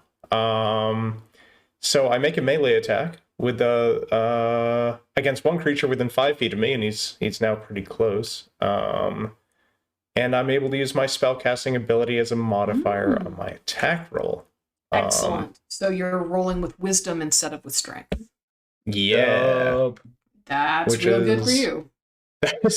That is really good for me. So like I said, it's kind of like Shillelagh in the sense, right? So where's my so when I roll, you're gonna have to remind me again, apparently, when I'm rolling to attack. So when you're rolling to attack, what you're gonna roll is, how did I close your character sheet again? Oh, there it is. I just have your character sheet up for reference. So you have your axe. It has an attack. The weapon has an attack bonus.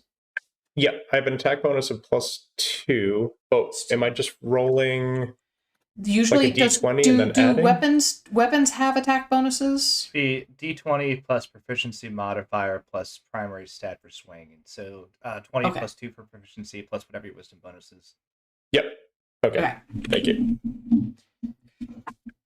All right, so an 11 base, and then +2 is 13, and then +4 is 17. So do I hit him with a 17? With a 17, it strikes off of his of his sort of gleaming silver body. Neat. So you hit him, but it doesn't seem to do anything. Like this is silver. He is not. He's not moving particularly quickly. He appears to be relatively clumsy, but he's not. He is beefy. Okay, so that definitely was not a miss then, because there's actually something with this that happens with this spell if I miss. It was a miss. I was just adding flavor text. Yeah, that's what I was double checking. Yeah, because you said it definitely hit, and I'm like, oh, I don't know what's going on here. Yeah, okay, cool. Okay, So on a miss, Verdant Strike is interesting. The energy in your weapon returns to me, granting me temporary hit points equal to my Ooh. spellcasting ability modifier. Oh, So I cool. gain 4 hit points by missing. Nice. So as I go to strike, I miss, but that energy from the trees feeds back through the axe into me, and I gain hit points. Nice. Which is crazy. Which is neat. Yeah. An awesome spell. That's so a that's great bird- spell. I love that So spell. that's Verdant Strike, and that is cantrip, and that is new with the Adventures in Oz sourcebook. So Yep, yeah. Souls praise out. Ock. All right. And double critical for making this excellent source book. Elise, Yes. you got an angry silver construct. It looks like it wants to kill you. It looks really sad. Great. It looks kind of sorry about it, but it's doing the thing. Got it. Elise, like, with all of her things, like, has put her crystal ball away, has put her tarot deck away. Scout is comfortably resting in another pack, and she like, as he got undid his like giant war axe or whatever, or war hammer, Elise like calmly just takes out this giant rabbit skull with a black and gold dripped candle, and it just like, if he like looks at her, the flame just starts glowing like an eerie green. And she says, "Did I ever tell you the story about the rose and the princess? There was a beautiful princess, and she loved her rose garden so much, and it loved her back, until they were one creature, and the world itself fell away." And she like turns to Effie, and she's like, "Did I ever tell you that story?" And so this is Bardic Inspiration, Tales from Beyond. Behind Effie, there is, it looks like this princess kind of like gets up, but you could almost say maybe it's just shadows and light happening like in the night, with the lantern just kind of like flickering. And as the princess kind of gets up from behind Effie, like this rose thorn, kind of like rose and its thorny kind of like stem wraps itself around Effie, and just seems like a spiritual, tangible thing. Whenever you get hit, Effie, uh, whatever is hitting you will get struck by 3 force damage, as like the briars themselves kind of lash out. And she says, "Well, now you know the story. Do you know that Tom struck?" And then she says, "Of course. You probably don't, because you probably don't really pay attention, do you?" And she cast mocking. Wait a second, I got it. Vicious mockery. Vicious mockery. Vicious mockery. All right, that's not vicious mockery. So Tom Struck has to do a wisdom save of 15. Okay. Wisdom save of 15. Yes. We're going to go ahead and roll that. Holy guacamole. Ooh. That is a natural 1. He failed Great. that badly. Then Okay. Hurt his feelings. he takes 3 points of psychic damage, and the next attack he makes is at disadvantage. Ooh, wow. Okay. So and then she moves back, I'm going to say 10 feet. And that's Yeah. All right. Tom Struck like looks at you like, why would you say something so hurtful? Like, why would you hurt my friends? It's just my job. And he is going to I just work here, lady. I don't know what you want me to do. And you're bad at your job. Another D6. He's gonna swing that hammer at the paper doll. With No, he's not gonna swing. He's not gonna swing the hammer at anybody because it's not his turn. It's the paper doll's turn. It's Effie. my turn. Whoops. Yes, it is. Did I use Thunderwave last time? You Do it. know, you Yeah. did. I think did. you I think you did, did. but do it again. Can you do it again? I don't know. You That's haven't why had I a was- rest. I didn't think so. No. Okay. Fun. I got like nothing useful here.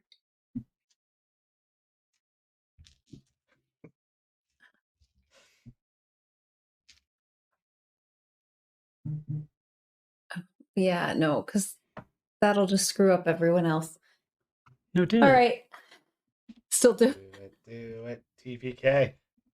Okay. And you didn't TPK when you activated a failsafe. So Well, all right. I'm gonna need some insight into this one. So color spray. So Effie's gonna pull out a piece of this tinfoil and she's gonna wrap it up. And she, with this power of the princess and the thorn, she's gonna find like the right angle to make it sort of like a disco ball, right? Such that she blinds Tom Struct. That's what we're going with here. A dazzling array of flashing colored light springs from your hand. Roll 6d10. The total is how many hit points of creatures the spell can affect. That's great. Creatures in a 15-foot cone originating from you are affected in ascending order of their current hit points.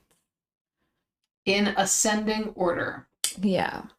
So there's only one person there. So Okay. I'm Yeah. technically on its back. Okay, this is what I I'm was. good. I'm good with it. Like, Yeah, go, no. go with And God, Andy but, is like, on. I am there. Yeah. Okay. There is not going to be a way for you to do this without clipping Johnny. I'm good if you. I'm good if you do it. Let's do it. Do it. 6d10. 6d10. It's like, man, it's something hard. 33. Andy- And that's how many hit points of creatures the spell can affect. Hey, how many hit points do you have right now? Me, Not you. John. Johnny. Dottie. The magic number is 33, right? Yeah. Yeah. I don't have that many. Mm. We got 30. Well, you see, starting with the creature that has the lowest current hit points, each creature affected by this spell is blinded. There are two creatures there.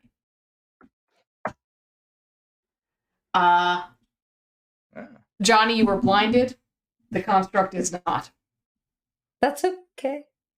Yeah, the construct does not appear to have anything happen to it. Okay. But it is top of the round, so it is Johnny. You are struck blind, so that's great. Cool. That's great. Let's see. You okay? Each creature is blind until the end of your next turn. So, at the end of Effie's next turn, you will be able to see again. Sounds good. Let's see. So disadvantage, yep. don't do grease next turn. So I'm gonna do it. Well, let's see.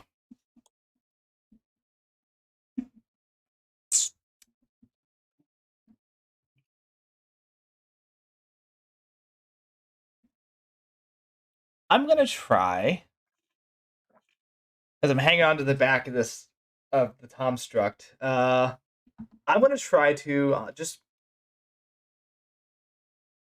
persuade it to let us go, right?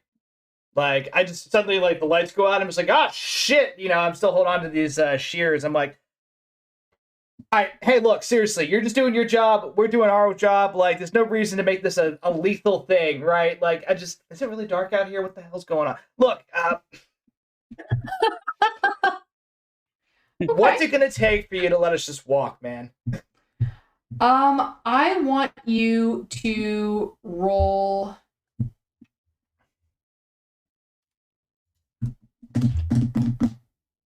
Okay. I guess, yeah, try it. Roll persuasion. I don't know what that's going to be against. Trying to think of because there's hostile, there's neutral. Yeah. I mean, look, it's Friendly. probably not the best move, but also if I go blind, I'm probably not stabbing it with a pair of shears. So like, 15 is the total. Like, we go about our night, you go about your night. It's cool. We can just walk away. Right, guys? We can just leave and just not have to. You all still here? So what you hear is you hear he sighs. He sighs and says, I do not get to walk away. And is going to actually. So that was your turn. Are you going to do anything else? I have a bonus action I'm going to take. Okay, take your bonus action. As a bonus action, I disengage and just fling myself off him. I'm like, okay, sounds good. Just kind of roll a little bit. Yeah. You were close, but we'll try again next turn. It's going to swing again at Melbourne. Ooh. Disadvantage, by the way. Ooh. Disadvantage. Oh, at disadvantage? Yeah. Well, it doesn't matter. Yeah. I rolled a 1. Double nat ones, it dies automatically. Great. That's rules. Not really. Oh, okay. That's a lie. That's a lie. Dell's like, fine. It's fine. It's fine. I'll do something with that. So yeah, that's a natural 1. So I'm gonna go ahead and what's your armor class? 12. Tracy? 12. And ties go to the defender, correct? Pretty sure. That's usually. Is that? Oh, Joe doesn't seem super sure. What's Will say? I'm double checking with our wizard. yeah, wizard. Wizard fact: if it meets, it beats. If it beats, it beats.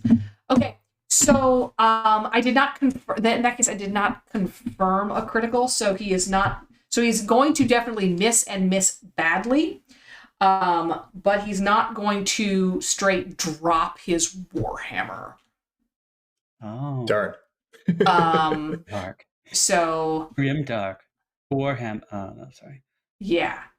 So it's going to miss badly.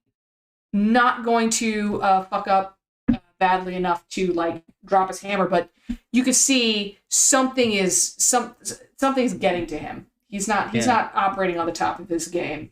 He knows that he hasn't paid attention in class, and he's also bad at his job. He's just so caught up in those insults. Yeah, it's just messing with them. It's just messing with this good cop, bad cop thing you guys have got going on. It's messing with his mind. Messing with his mental mind. Bad cop, blind cop. Maybe he was blinded. Maybe Tom Swift was blinded by the tears in his eyes from those sick burns earlier. That's the most tragic thing. He can't cry. The tragedy of the construct. Now he's caught up in that now. Oh man, he's got it coming and going. All right, Melbourne. What are you gonna do? This thing, it seems like he wants to just ruin your day in particular. Well, I would like to return that sentiment and ruin his day with another verdant strike. Do it. So I once upon call on the energy of the trees and swing my axe. And I'm just going to put that plus in there. 14. No hit. But I miss. So you get some hit points. I get hit points. Now the thing is, I don't know how the buildup happens here. Is it just per round? Do I get, because it says temporarily increase my hit points by my modifier, right? So do I just keep building up until the end of the? 10 hit points don't stack. They don't stack. Okay. They replace the source. What spell is that? Is that Verdant a strike. duration on that? What is the spell? I'll look it up for you. No, I mean it's Verdant Strike. I have it here in front of me. So your temporary hit points will last until the end of the combat, but they don't stack on top of one another. So you don't get 4 every time you do it. You just get 4. And yeah. So if I have max hit point of 23 and I had 20 last round going into the fight, I healed for those. Do I have 24 or do I have 23? Does it cap out or you have you are temporarily at 24 hit points.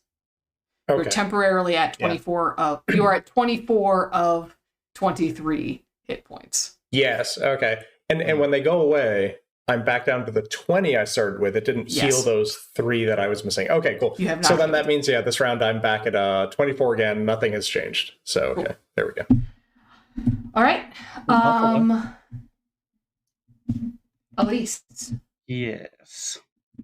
All right. Elise is going to turn to turn to Johnny. She's like, Johnny, you faced worse than this. Get your act together. Come on, and take off those silly glasses. It'll help you a little bit better in battle. And I'm going to roll. Johnny clearly you get a +6 to you get Bardic Inspiration +6. Ooh. Oh yeah. And as she's like yelling that and watching Melbourne do his thing, she also sees like the hammer land and like land poorly, and she's like, Construct, I would even think that your boss would probably think better of you than this. And I'm gonna cast Sick Burn again. Cast Sick Burn. Wisdom save of 15. Okay. Let's go for it. Wisdom save 15. Can't crush its body, just crush its soul instead. This guy is just not. He's just not doing great. That's a 13. So how much damage do I take? Oh, how much damage that's 2 psychic as he really thinks about it, and he is he has disadvantage on the next hit. Right. And she stays about 10 feet away from battle. So okay. Make sure that the story or the tale is still intact surrounding Effie. So. All right, Effie, it's you. Look, we're just going for it. So do it. So I have the simple weapons. Mm-hmm. So we're going to do it. So Effie pulls out of her stylish saddlebag thing made of leather, a retractable, it says it's a staff, but it's going to be like a retractable thing that's flattened, and I like whip it out. And I'm going to use it. Wait, okay. How do I do this? It's bludgeoning, I think. 1d6. All right, where's my... So I just rolled to hit first, right? Mm-hmm. Yeah. I've been casting lately. 9. 9 straight. Wait, but you have add your You proficiency. have a +2 for your proficiency bonus, and Okay. And is it strength based or is it a dexterous weapon? I don't know, because neither is good. Hopefully it's dexterous. Sorry, what was the weapon again? A staff. It's a staff. I think it's versatile. Strength, okay. So That's not on my Roll20 sheet here. So. Okay. Do you have a bonus to your strength?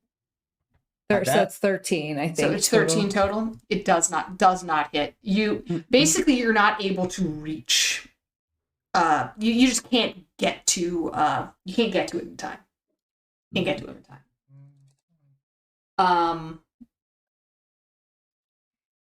And it is its turn. All right, we're going to roll our 2d20. What about Andy? Is Andy out? Oh, right, it's Andy's turn. Sorry, buddy. Oh, I wasn't- I You can wasn't sure if see it was doing- again. You I can wasn't see sure if it was doing again. something crazy. Nah. Facing like Yeah. very clearly the wrong direction, Johnny just yells to Elise, "Hey, yeah, that's great advice. Thanks." Whips off the sunglasses. Oh, hey! Like, grabs the shears and is just gonna jump back in All this right. fight. Do it. Not a lot going on Bardic here. inspiration, don't forget. Yes, you said that's a +6? It's plus a That's what you D6. said. Plus a D6. It's plus a D6. I rolled it and I forgot what I told you, so Oh, okay. So I wasn't. Got it. I think it was a 3. And if you're in the chat, correct me if I'm wrong. I wrote down +6. I wasn't sure if it was something that. Mine was a 3. Okay. Yeah, yours was a I- 3. I like rolling myself and giving it to giving it to players, but that's just me. If Okay, in that other case, it was a people- 6 because Okay. I heard Oh, you six? say. Never mind. I heard you say 6. Okay. Why don't you just, I thought it use was a this? D6, but I didn't hear you say anything with the roll. But so if you told him, it was a 6. I wrote it down. Then it was a It was 6. +6. Beep, beep. Right, yeah. That's a blank piece Yeah. of paper. I'm not- Okay, great. No, it'll fade in because of the light. Okay. I'm not using it yet. I'm going to just roll to attack first. See what that gets me.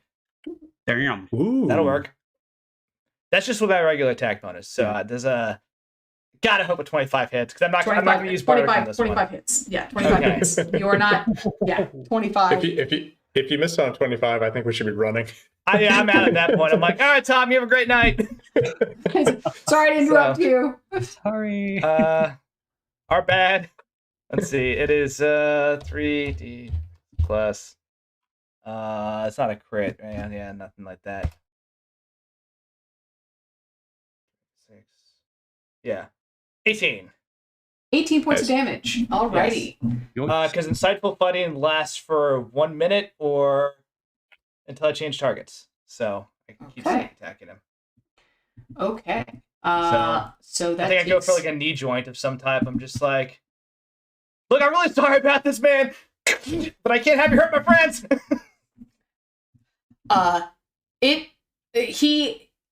You get him in the Wes? back of the knee. You get him in the back of the knee, and he sort of falls, and sort of turns to look back at you, kind of nods, It's not personal. and says, "I understand. None of this is personal." And is from his position on the ground going to swing again at Melbourne. So Is he still disadvantaged? he is still disadvantaged. Yes. So I'm going to roll those 2d6 for the disadvantage attack. That is, so the attack with disadvantage is 9. 16. Does that hit? Oh. I thought that was a. Oh, okay. It is a 9. The lower roll is a 9, and he has a plus yeah. 7. Darn. No. Yes, because I have AC 12, and I don't roll anything, do I?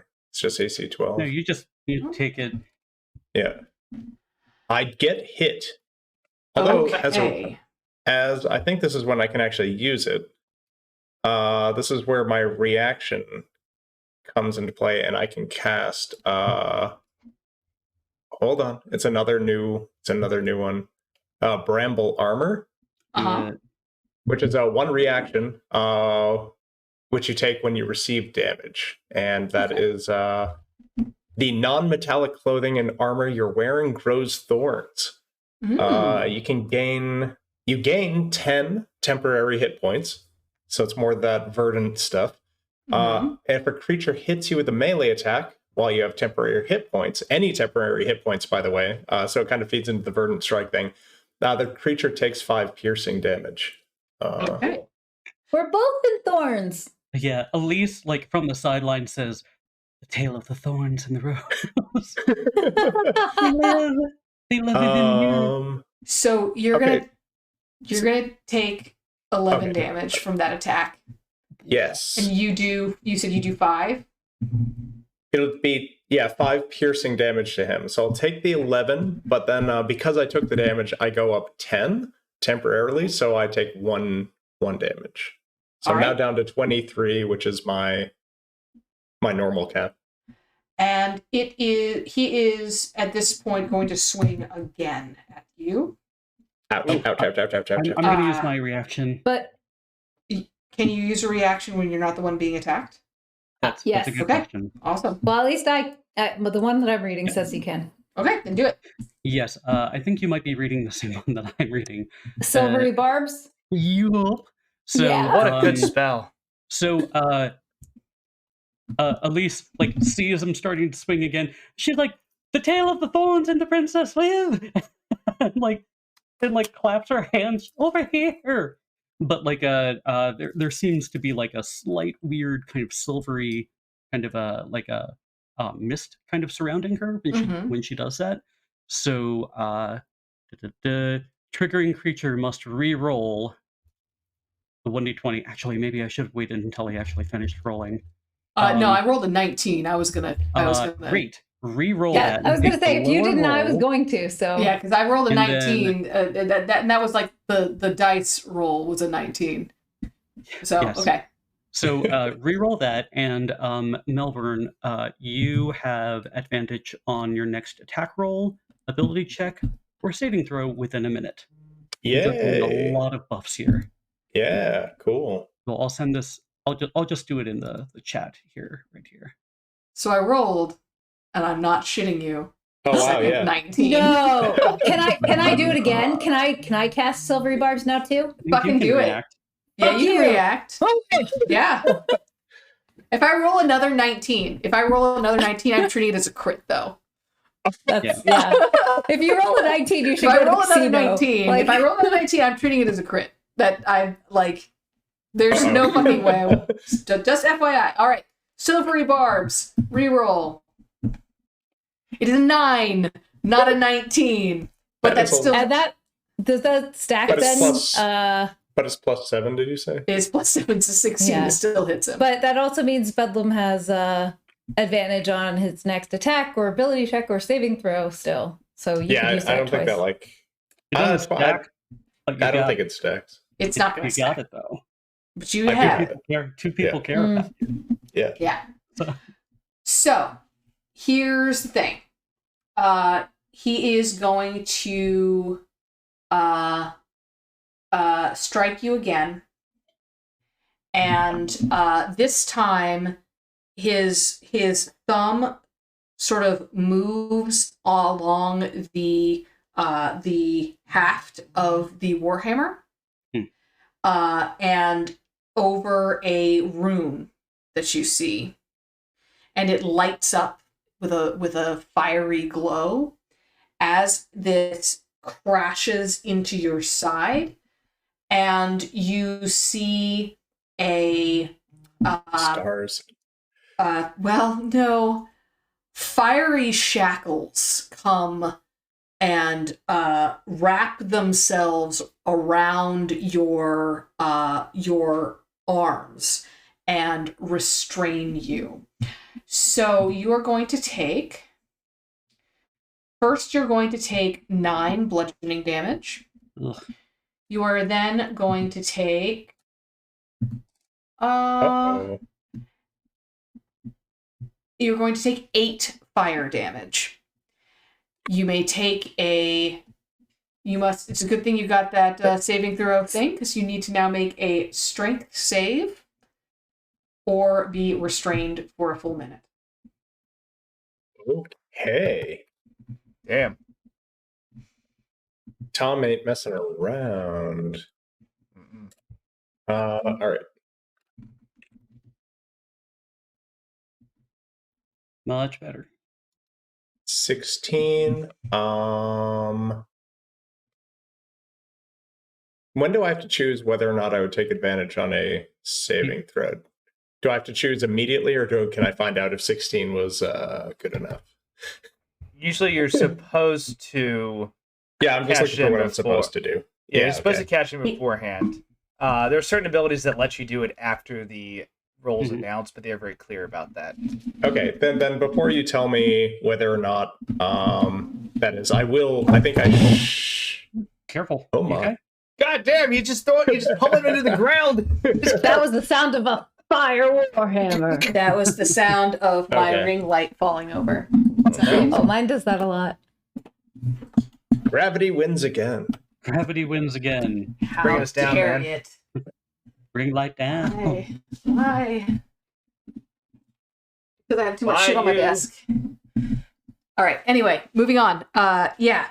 All right, was 16 enough to because I don't have any. Yeah, I have no modifier to strength, so just straight up Yes. 16. 16. You are able to. You are able to get out of these fiery shackles. You are not restrained by them. With the but holy shit, that hurt. yeah, no, that hurt a lot. I am not looking super great, so okay. Okay. So that was Tom Struck's turn. Melbourne, it's you. Yeah, now it comes back around. I think Melbourne is in a pretty hard place right now. He just got slammed really hard. He's in pain. Tom means serious business, and he's getting pushed to the point where I think he's going to. I think we're going to wild shape. I think we're going to shift. So, like, you guys see something you've never. Well, I mean, we haven't known each other that long, but something you might not expect. All of a sudden, Melbourne starts to like expand. Like his center starts getting like really big, and then all like larger and larger, and he's like this like round, almost like that like fur is kind of like going away and being replaced by this like thick skin, and he's got like these wings that are on the back of this like bulbous thing, and he just keeps growing and growing, and then his head just kind of like enlarges and like catches up with the rest of it, and his feet come down. And I don't know if any of you have come across a Balaroo before, but that is a creature that he identifies with here in Oz, and Ak, the forest demigod or what have you, gave him the ability to be able to shape change into this creature. Normally. Don't say it. Don't say it. Describe it and say anything but the name of it. Oh no, that's not where I was going. I was saying normally Okay. that like the Balaroo would be his peaceful, like calmly float around in a river sort of tranquil place to go. It also there's some other story back there too. We're not going to dive into it, but he is hurt, and he's kind of enraged, and now he's this just 4-footed like large snout, thick skin, just big creature that just bears down on Tom and charges at him. With snout like snorting a blaze, I guess. Not literally a blaze, but Tom's eyes sort of widen.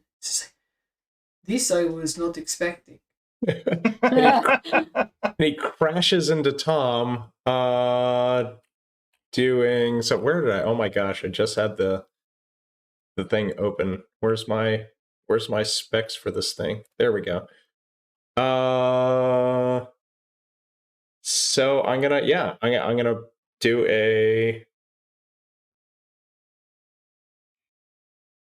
looking. I guess it's just all right. So I'm gonna roll to hit. And I don't think I have anything special as far as like to hit.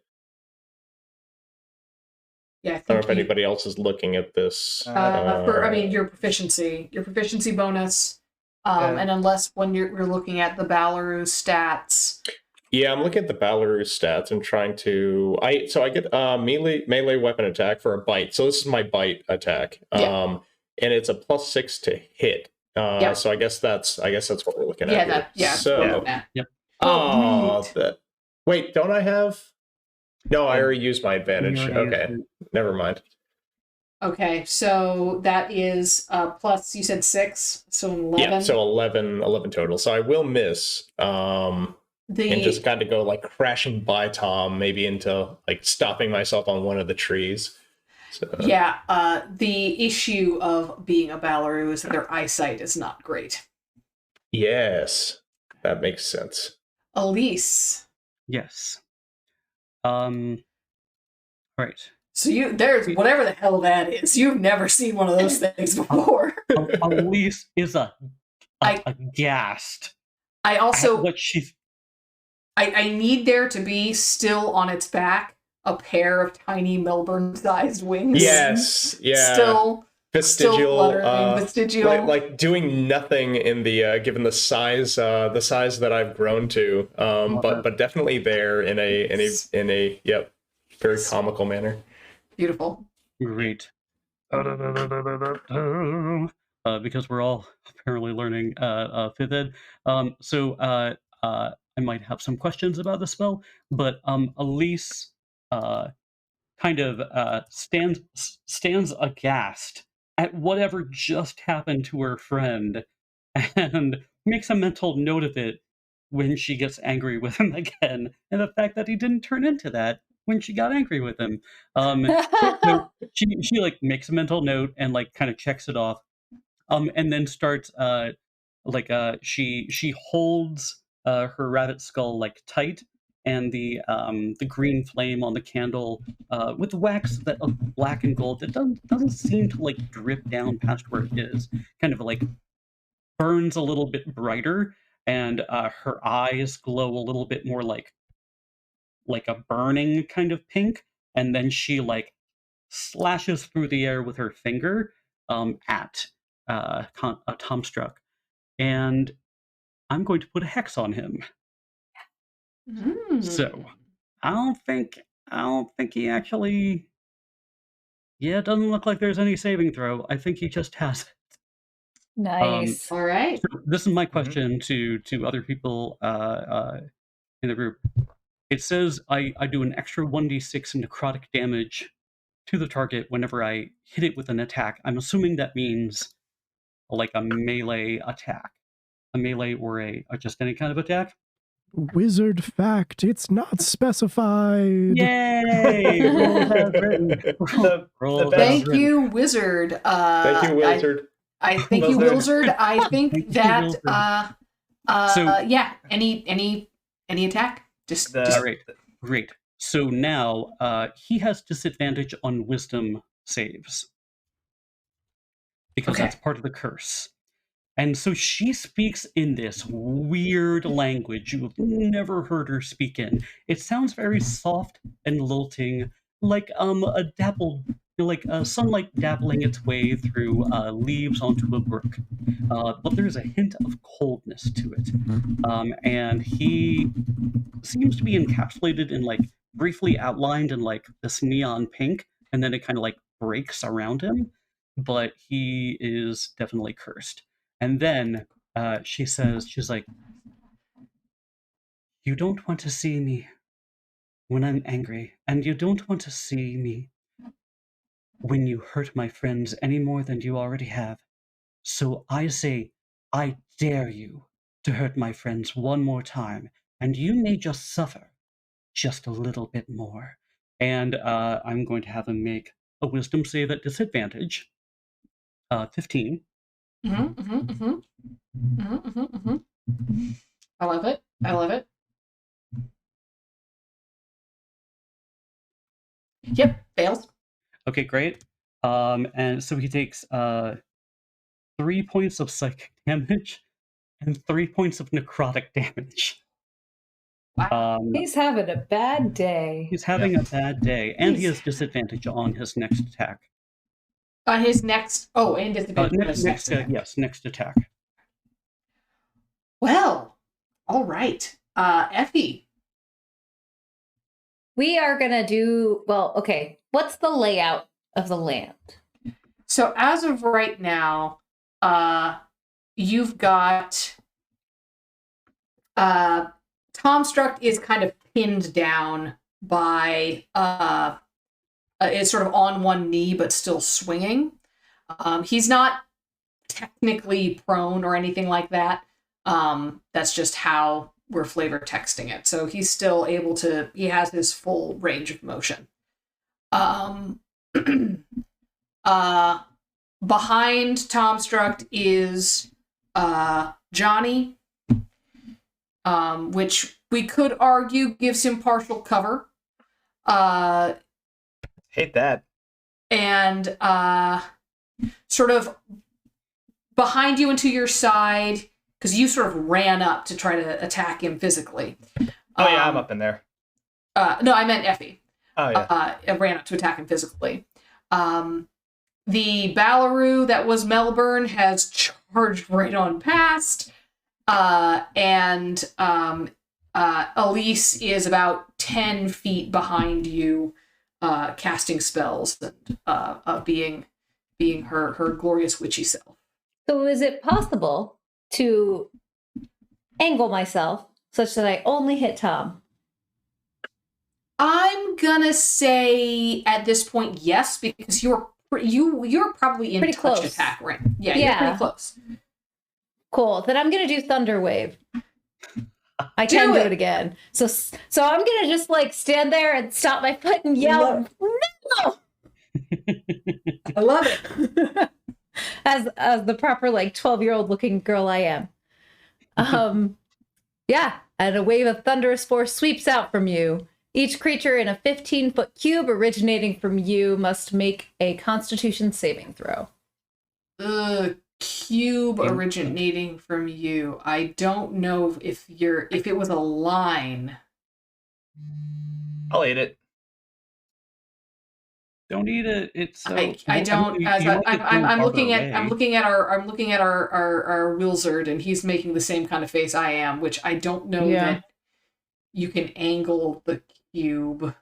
Well, cube has a corner, so we got super centered into this. on you. Oh no! Check this out. We got super into this one night. We actually went down like a 5e errata rules clarification on this. The cube corner can be on the caster. It just has to come from you. that's what I'm saying. Now that said, I don't think there's any way she can cast this, and I don't get hit by it too, because it is a grid. Because it's a cube, and it would still spread at the end. Because you can put it on these. It was a whole big thing, and we went to Twitter and Reddit, and official ruling is it comes off of you, but it's a cube, so you have to put it on a corner somewhere or center or whatever. Anyway, So this is relevant. I'm happy. So yeah, I'm glad that your Reddit dive was useful. They are not always. No. Yeah. Wizard fact, this is the first time it's ever been useful. This is a solid half hour one night, so it. That's less time than I was expecting. Honestly, that's not bad. Okay, so the spell happens, but it is gonna hit Johnny. What's this? Constitution. Johnny, Constitution saving throw. Yeah. Johnny, you are still inspired by me. Oh, thank you. Yes. Oh, and I get. Do I have I have disadvantage on Wisdom saves, not Constitution saves. You do. Constitution. Unfortunately, Tom is a con strike. I'm gonna. What's the save to beat? So what did you roll? I rolled 16. Oh, 6. Do you want to add a 6 to it? I don't think it beats. What's the what is the save to beat, Effie? That is a good question. Let me scroll down. If I had to guess, 15. 13, actually. Oh, really? Shit. 13. Nope, I'll eat it. Let's do it. So it's 13. So Tom Struct saves. However, I think I saved for half Andy, damage, did you right? fail? Yeah, I failed. So you get pushed 10 feet away from the Tom Struck. Hell yeah! How much damage do you end up doing? Oh. And am I saving for half? On a failed save, a creature takes 2d8 thunder damage and is pushed 10 feet away from you. On a successful save, the creature takes half as much damage and isn't pushed. Okay. So roll your damage. Yeah. 2d8. Oof. Woo! 15. Ooh. Well, that's Sorry, Andy. Damn, that's a good one.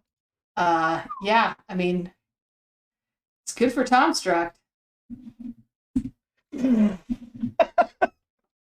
love the idea that like the shears connect with the Tomstruct, and I'm just like blown back with the electrical like energy. Like split the circuit. So on a successful save, the creature takes half as much damage. But you said did you fail? No, I failed. Yeah. Oh, Andy failed. Andy failed. Tomstruct saved.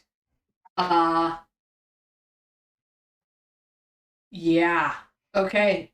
Johnny, it's back to you. You just got thunder shocked. in addition, unsecured objects that are completely within the area of effect are automatically pushed 10 feet away as well. Grab my sunglasses out of the air as they go flying by. Put them on. Oh yeah. The leaves in the trees are. Yeah. I think hit the ground 10 feet back. Flavor, do like a little like slide, kind of kip up, right? Like, holy shit, just hair completely standing straight up, like tie just fried at this point. Tomstruct is at this point going to look at Effie and look back at Johnny and then look at Effie and say, I think you have hurt your friend more than I have. It's all good. We're working it out. So. Perhaps I am not the one who is bad at his job. He's not casting vicious mockery. He's just pointing out. I'm very good at my job. I'm not used to being attacked. Tom's feeling very defensive. Tom's feeling defensive. He's like, I'm having a moment. All right, Johnny. Oof. Kip up, so 15 feet of movement to stand. 10 feet back, so I'm just going to run back with the other 15 feet of movement. That's my move action. Action, I'm going to stab him again. Do it. Right, I'm sure there's some, like, wires that are, like, now poking out, or just some place I can, like, continue to my sneak attack onslaught, as I'm just trying to end this fight. And, nat 20. Dope. Dope indeed. Dope indeed. Fuck yeah. Critical success. Roll dice. Roll some dice. Roll a fuck ton of dice. Roll This is what I live for. Crit sneak attack dice. This is Yep.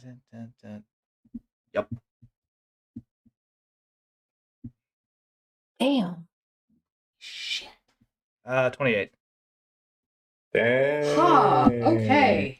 Oh, I have a bonus action if he's still up, but it's not an attack. It's just keeping me alive. Still up. But God damn it. Okay, cool. He's not looking great. Get in there, just like stab out a few more wires, just like reach in there and just get shocked, rip something out of him, like, don't no, please just stop. So you know what I'm gonna say?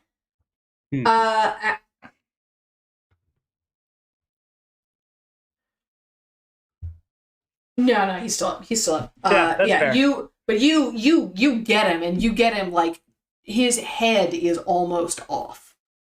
Is this important? like it's lying down to the side. Effie yells, go deeper in the back. Effie, you know that it can probably he can probably survive this. But it like mending can repair this. But oh man, if the head gets separated from the torso is not going to be able to do a whole lot of anything. Heck yeah. Bonus action. I'm going to all the energy in the air, like all the weird arcane energy is being thrown around from the silvery barbs and like the wild shape and all this lightning and prismatic color spray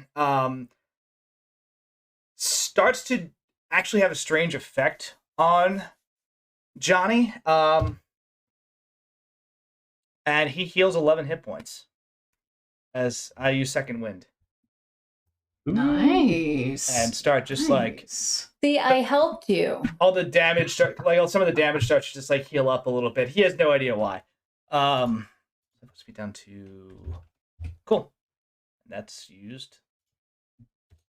I'm done. All right. Hair's less charred.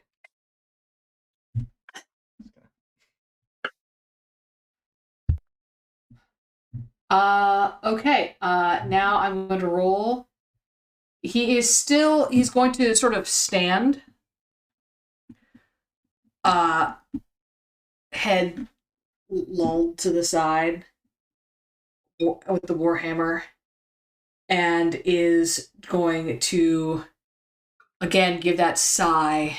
Say, "We must do what we must do," and is again going to swing with disadvantage at the Ballaroo.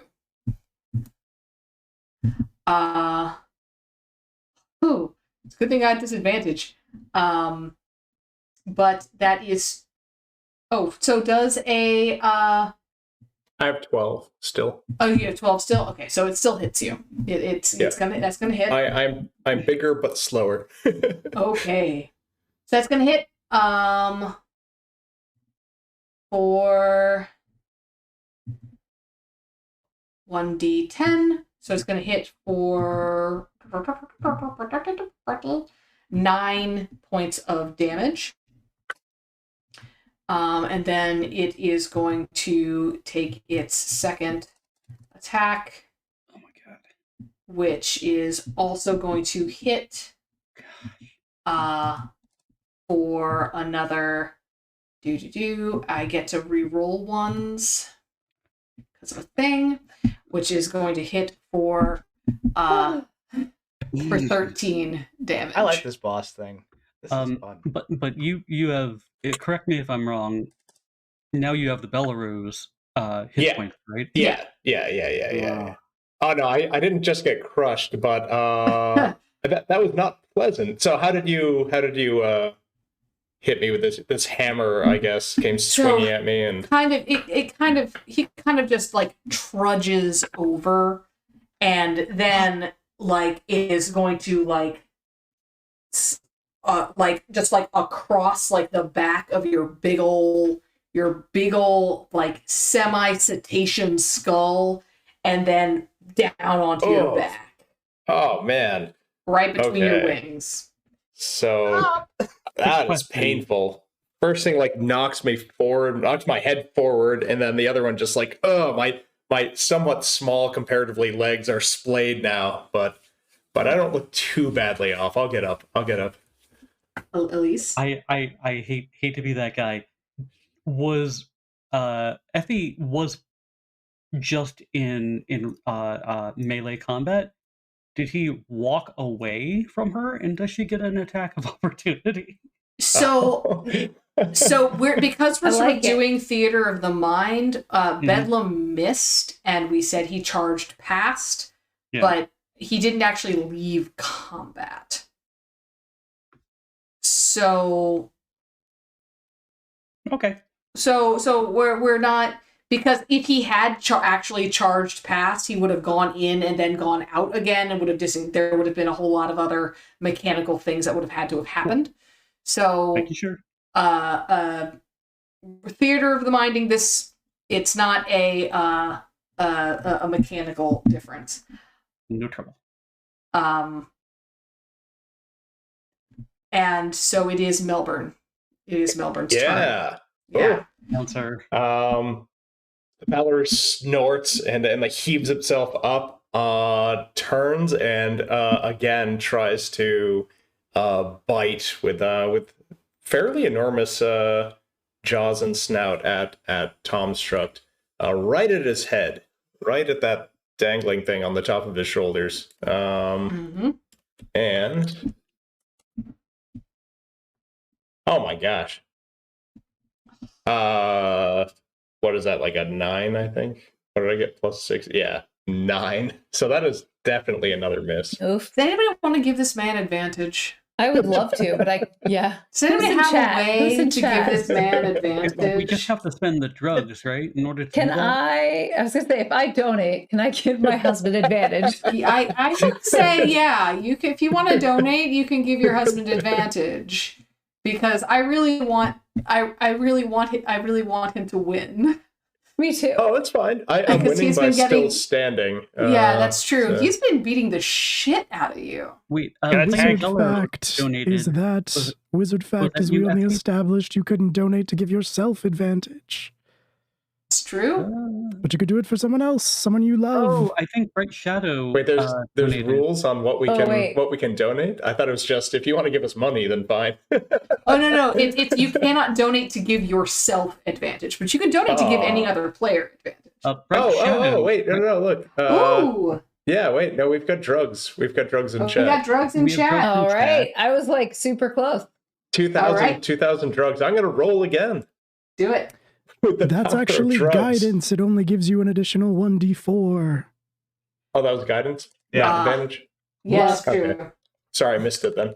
I can spam it a and bunch. I'm gonna go ahead. Hold on. I can do That's this. not accurate. All right, That's really funny. all right, Tracy, are you doing the thing? I'm doing it. Yeah. Oh my god, that blanket is amazing. I didn't realize this campaign had microtransactions. This is bullshit. It I love it. I love it. And they're Oh. really sweet. Also, you can donate to have us describe our character slightly differently in a Mhm. slightly different glamour or outfit. Oh, Oh, outfit I am change. more than happy to do that. Yes, yes. You can also donate money, I think, to make Tracy sing.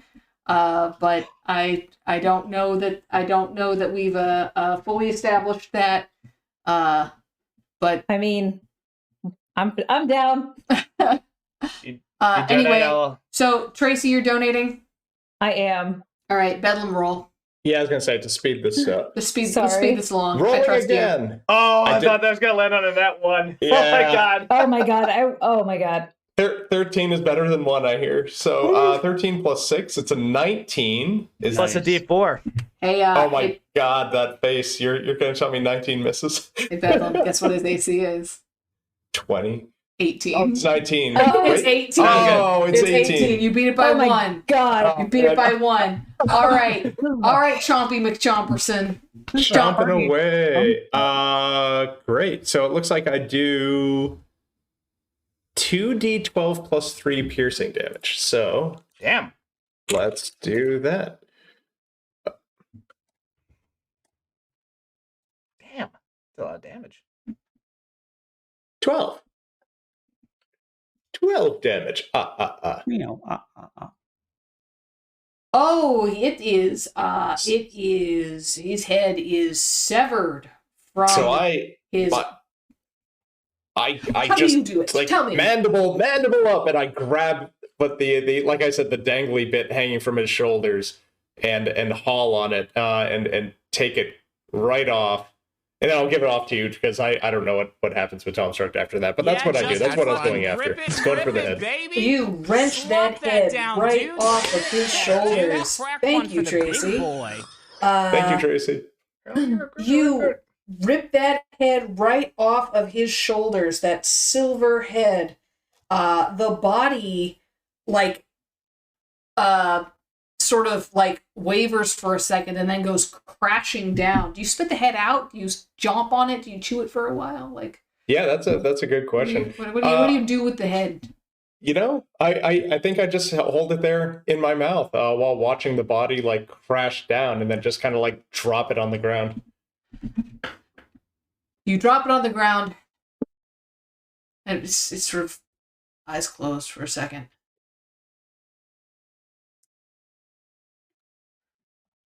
You have beheaded me. I don't like that. Actually, question. This Yeah? being Oz, no, never mind. Never mind. I was going to ask whether or not I could actually speak in Ballaroo form, but then I remembered that the Circle of Rainbows, that's like a special ability that the Circle of Rainbows get. So I didn't want to like grab that. So yeah. Anyway. Yeah. Because then you could cast. I mean, you can bellow. You can bellow Yeah, there. but he's You not can gonna. chop. He could bellow and brew. Yep. Oh, brew. That's the notions you make. It's like a Like I know, that's Pokemon. why you called it that. That's why you called it that. Mm. So it's just Everybody thrown in make my your best favorite. Ballaroo Ballaroo. noise. This game is about Ballaroo now. Oh, Belarus versus Ducks. Oh man, I hate that. I'm Someone's gonna gonna walk run around that and control next the Gen pond. Con. Um, So yes. yeah, so keep the head lying on the ground like I don't like this. You have beheaded me. You have defeated me. Listen, it's impersonal. Snort. Elise like comes forward and says, "Are you still alive?"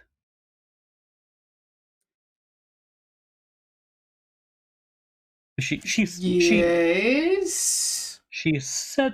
carefully sets the head upright so it can like properly see us all, and then like takes 10 steps back. I feel Yeah. like it's now my height. It is. It is. You are now eye to eye with Yeah. the construct. It's just like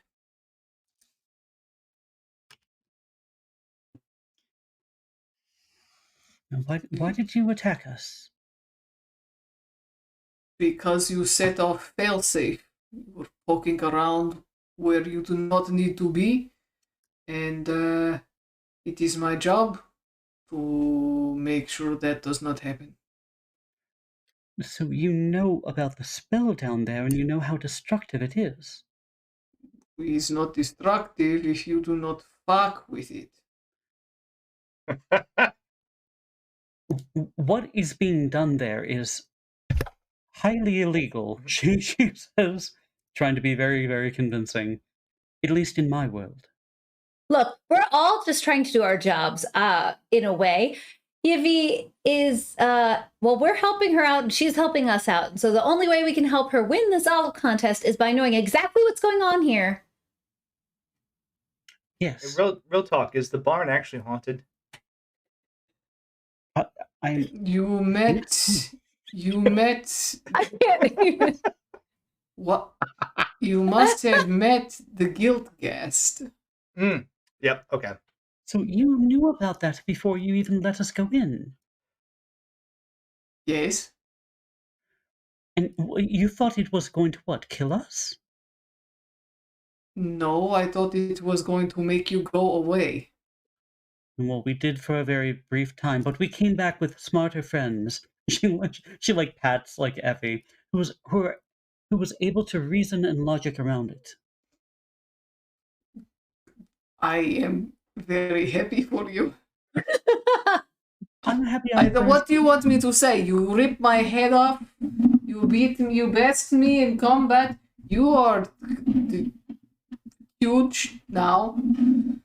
No longer a little monkey. What do you want? Why were you down? Why were you down there? Why are you poking around where you do not belong? Guest is supposed to be there to make sure people go away. You say you want to help Evie? Go away. We were No, trying to, she asked for our help. and we were trying to help her by helping her win. We were trying to improve her olive oil. And all we got was guilt. And slightly exploded. I shrink back down into normal monkey form. Is it in the reverse of how it happened before? I It's a must little more- know. It's a little more like uniform. It's like just becoming like more dense. It seems like shrinking inward, but it's a little more uniform than before. My wings go back to like normal size, and Well, your Or wings stay the that's same the size. Yeah. all right, fine. The wings stay the same size, but it's All right. they look more They appropriate. look bigger. You're all not surprised proportional. by how small I am. Phrasing. That's So the so he says, look, all of you are outsiders. None of you are from this town. Hmm. One of you, Cotton Clip, are actually from Oz. You don't know crap about how this world works and about the problems that get caused by Oz. So, you say you want to help Evie. I don't know if really we want to help her anymore. Not anymore, no. Well then,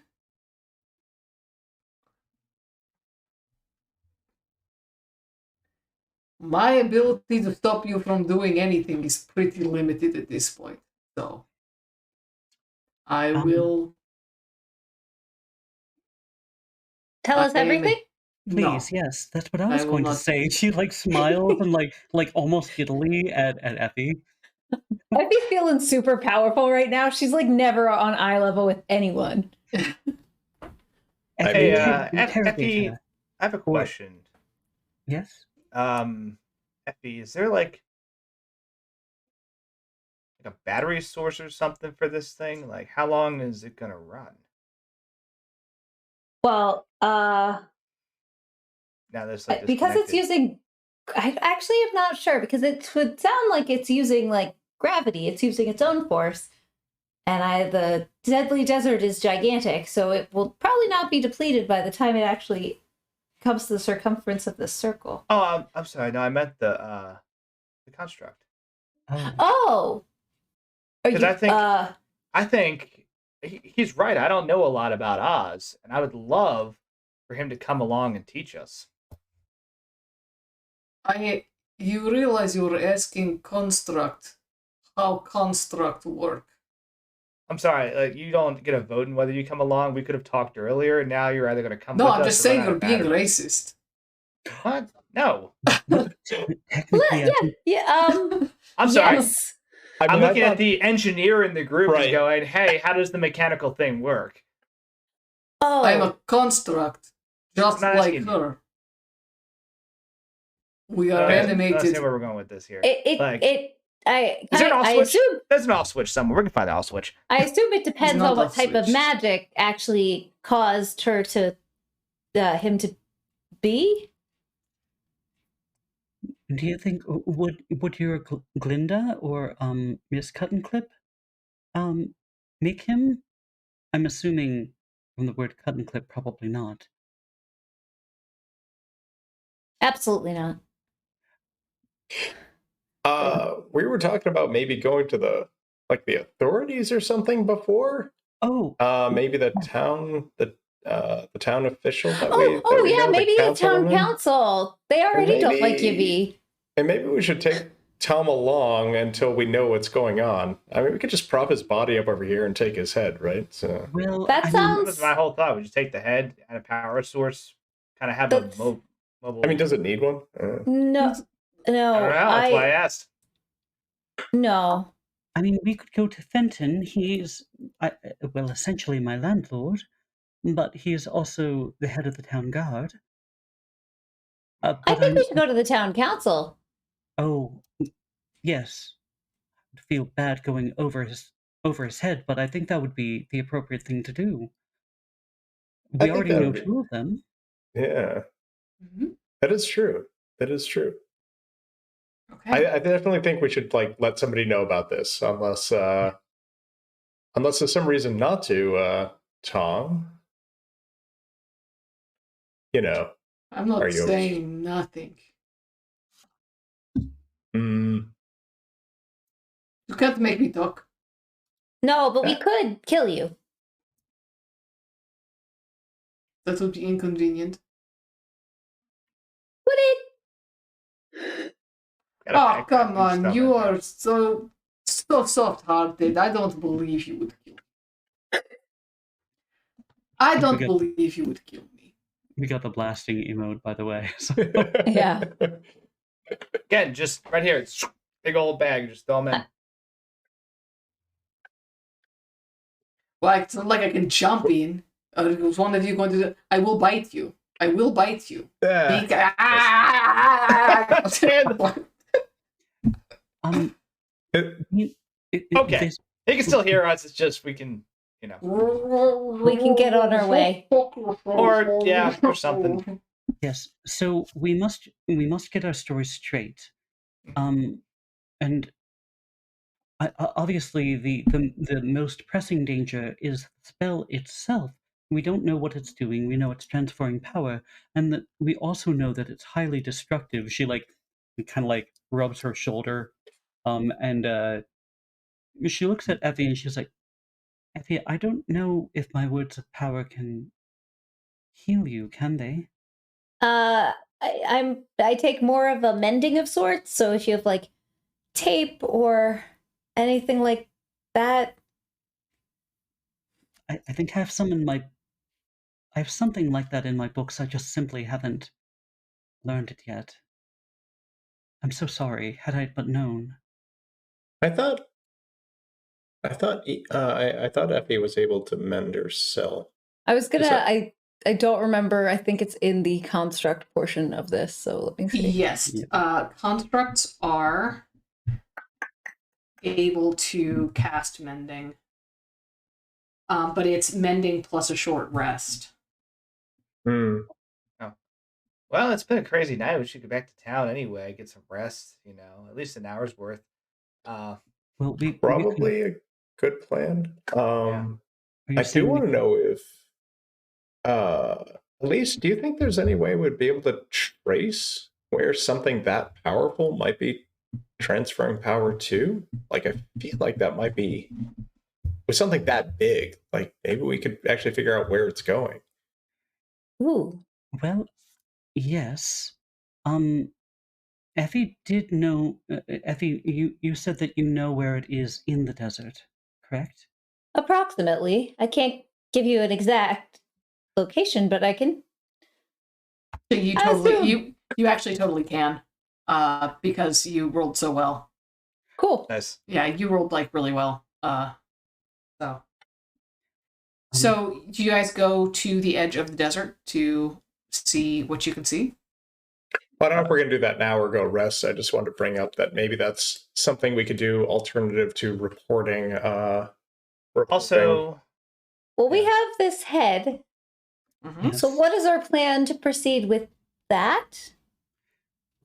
I would say that if I could perceivably, maybe if we went to where it was in the desert, try again and try to see if I could see where that was actually drawing from and where it's going to. That might be a little bit easier there. I mean, with Effie and Melbourne's help. But Yeah, now that we're above ground, I might have better luck. as far as dealing with this, I don't know the land of Oz and I don't know its rules. My landlord is the head of the guard, but we should at least let the High Council know how dangerous this is, and the fact that it doesn't seem like Evie is in particularly good graces with the council. They might be willing to actually investigate what this is, and the fact that it is dangerous makes it dangerous to the town, if not the festival coming up. That sounds like Absolutely. does sound like the right thing to do. Certainly the most responsible thing to do. So Thank you. She kind of like beams for a second. So you guys are good gonna plan. Good plan. so you guys are gonna go to the council Yes, Johnny, first. we're so sorry to involve you in all of this. If you want to continue to help us, Now, you know what? Like council stuff really isn't my thing, but I know like I did this for Sir Alton originally anyway. So like I'll let him know it's all done and he'll probably want to do all the council nonsense with y'all, so that's fine. I would feel a little bit more, not to say anything ill of you, but you are a friend, but I feel like it would be out of your depth. Yeah, I gotta like actually straighten the tie, and that's not my thing. Also, I want to see if Bim's still on a hot streak or if he just lost everything. Because I kind of like let him just go wild in that casino, and I really should have probably supervised that. And yeah, he had that look, and I've seen it before. He's gonna lose his whole nest. Toucan's nest? Is that a thing? Eggs? Sure. He's gonna bet it all. It's gonna be bad. So, but Yeah, Sir Alden's all about that council nonsense. He'll meet you wherever. Well, that'd be lovely. I think so. But you've This been has been very fun, though. helpful. Likely more helpful than Elton would have been. I'm just To the sorry. town. The To the town. With- Yeah, with- he's not the with- outdoorsy sort. I don't know With if we can the short Tom the head of Schwartz head. Tom. We're just Yeah. gonna take the head of Short rest Tom, as prop we his body up against one of the trees, and call it good. Give Yeah. the head to Elise. Unless any of you want to check out his super cool Warhammer. Oh, yeah. We'll God. probably I don't- won't. Yeah, That no, looks you very can't. heavy. You can't do anything with it. Yeah, none of you can lift that Warhammer. Actually, I think Johnny might be able to lift it, but would not be able to use it effectively. Am I the strongest person in the group with an 11 strength? I think our rogue might be the Slightly strongest. Oh stronger my than god! Oh my god, Elise is Wow. the strongest in the group. No, I have a 14. Oh damn! Oh, I Oh. don't understand how this has happened. It is you my are small but lowest mighty. stat. Wait, then how strong is Elise? 12. Dang. Shockingly swole group. you like- Okay. I love the image of Effie being like, gust of wind, bad. Stop flapping your wings. And like Elise tries to like arm wrestle her. She's like, not so fast. Not so fast, little girl. It's the strength versus mass thing, right? Like, Exactly. yeah. yeah. Just one hand Yeah. taps the hammer up. This is cool looking. Like, oh shit. Huh. Oh, jeez. Oh no. Maybe she has like a stand that like, if any Yeah. of you know that reference, that like I know that powers her up or reference. something. Yeah. Yeah. It'd be Yeah. funny. Like hold the life hammer. size. Try to swing the hammer, and it just swings you instead. You just move up, like as you. There you go. It's Oh. like Thor. I just throw it really hard and then I go with it. There it goes. All right. Oh no. So we are going to break here for this evening. Tune in next time. We will be meeting on the 13th, I believe. Yes, 13th. Yeah. Everybody's good for the 13th. Sounds right. Sounds correct to Fantastic. me. We'll be meeting for the 13th, which will not be our final. We're still going to be on the 27th, right? That's up to you. That's up to you and your Yes. Let's work here. All right. Great. So next session will be our penultimate session. And that will be April 13th. And I look forward to hopefully seeing you all there. And for more Ballaroo antics. Thank you all so much for joining us. Wilzard, would you play us out? Ducks versus Ballaroo. Ducks versus Ballaroo. I would love to. Thank you so much.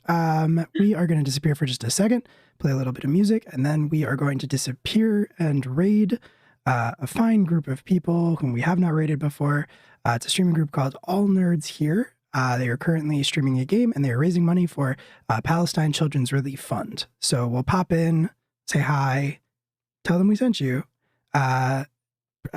Plugs, perhaps. Yeah, maybe plugs. I don't know if I have nothing coming up per se, aside from maybe I think this Sunday we're doing something with Live from the Apocalypse, Pulp Diction. Is that a thing? Is it Sunday? This Sunday, I believe, is Nephilim. No, it's I the am 10th. Yeah. lying. Yes. Nephilim. You but were we- all fooled. You were we all could talk fooled. about- It's actually Oh, Nephilim. yeah. We could Yay! talk about Nephilim, our super fun science fiction anti-capitalist game that we're going to stream on Sunday. Dell is a player in it. I run it. You'll see my face in that one if that's something you care about. And Very that's what we got going on. Tuesday we got Missing Numbers, our Eldritch Horror Pokemon game, and then comes full circle back to Pulp Diction. And I think you're doing an extra long session. Oh We're yeah, doing- on the 10th we're doing a double session starting at 2 p.m. all the way to 10 because that is our finale. We're gonna go hard. We're going real and hard. We're gonna just Oh. see if the players save the world or die trying. So Yeah. they got a lot of luck Sound- points. This should be fun. I have some theories, so Mm, Yeah, You've lived it. you know, I have more or less. I have some I did. suspicions about how that's going to go. And they all involve Oliver and Snake People. Yeah. So, yeah, that sounds like what we've all got going on. So, It's true. all right.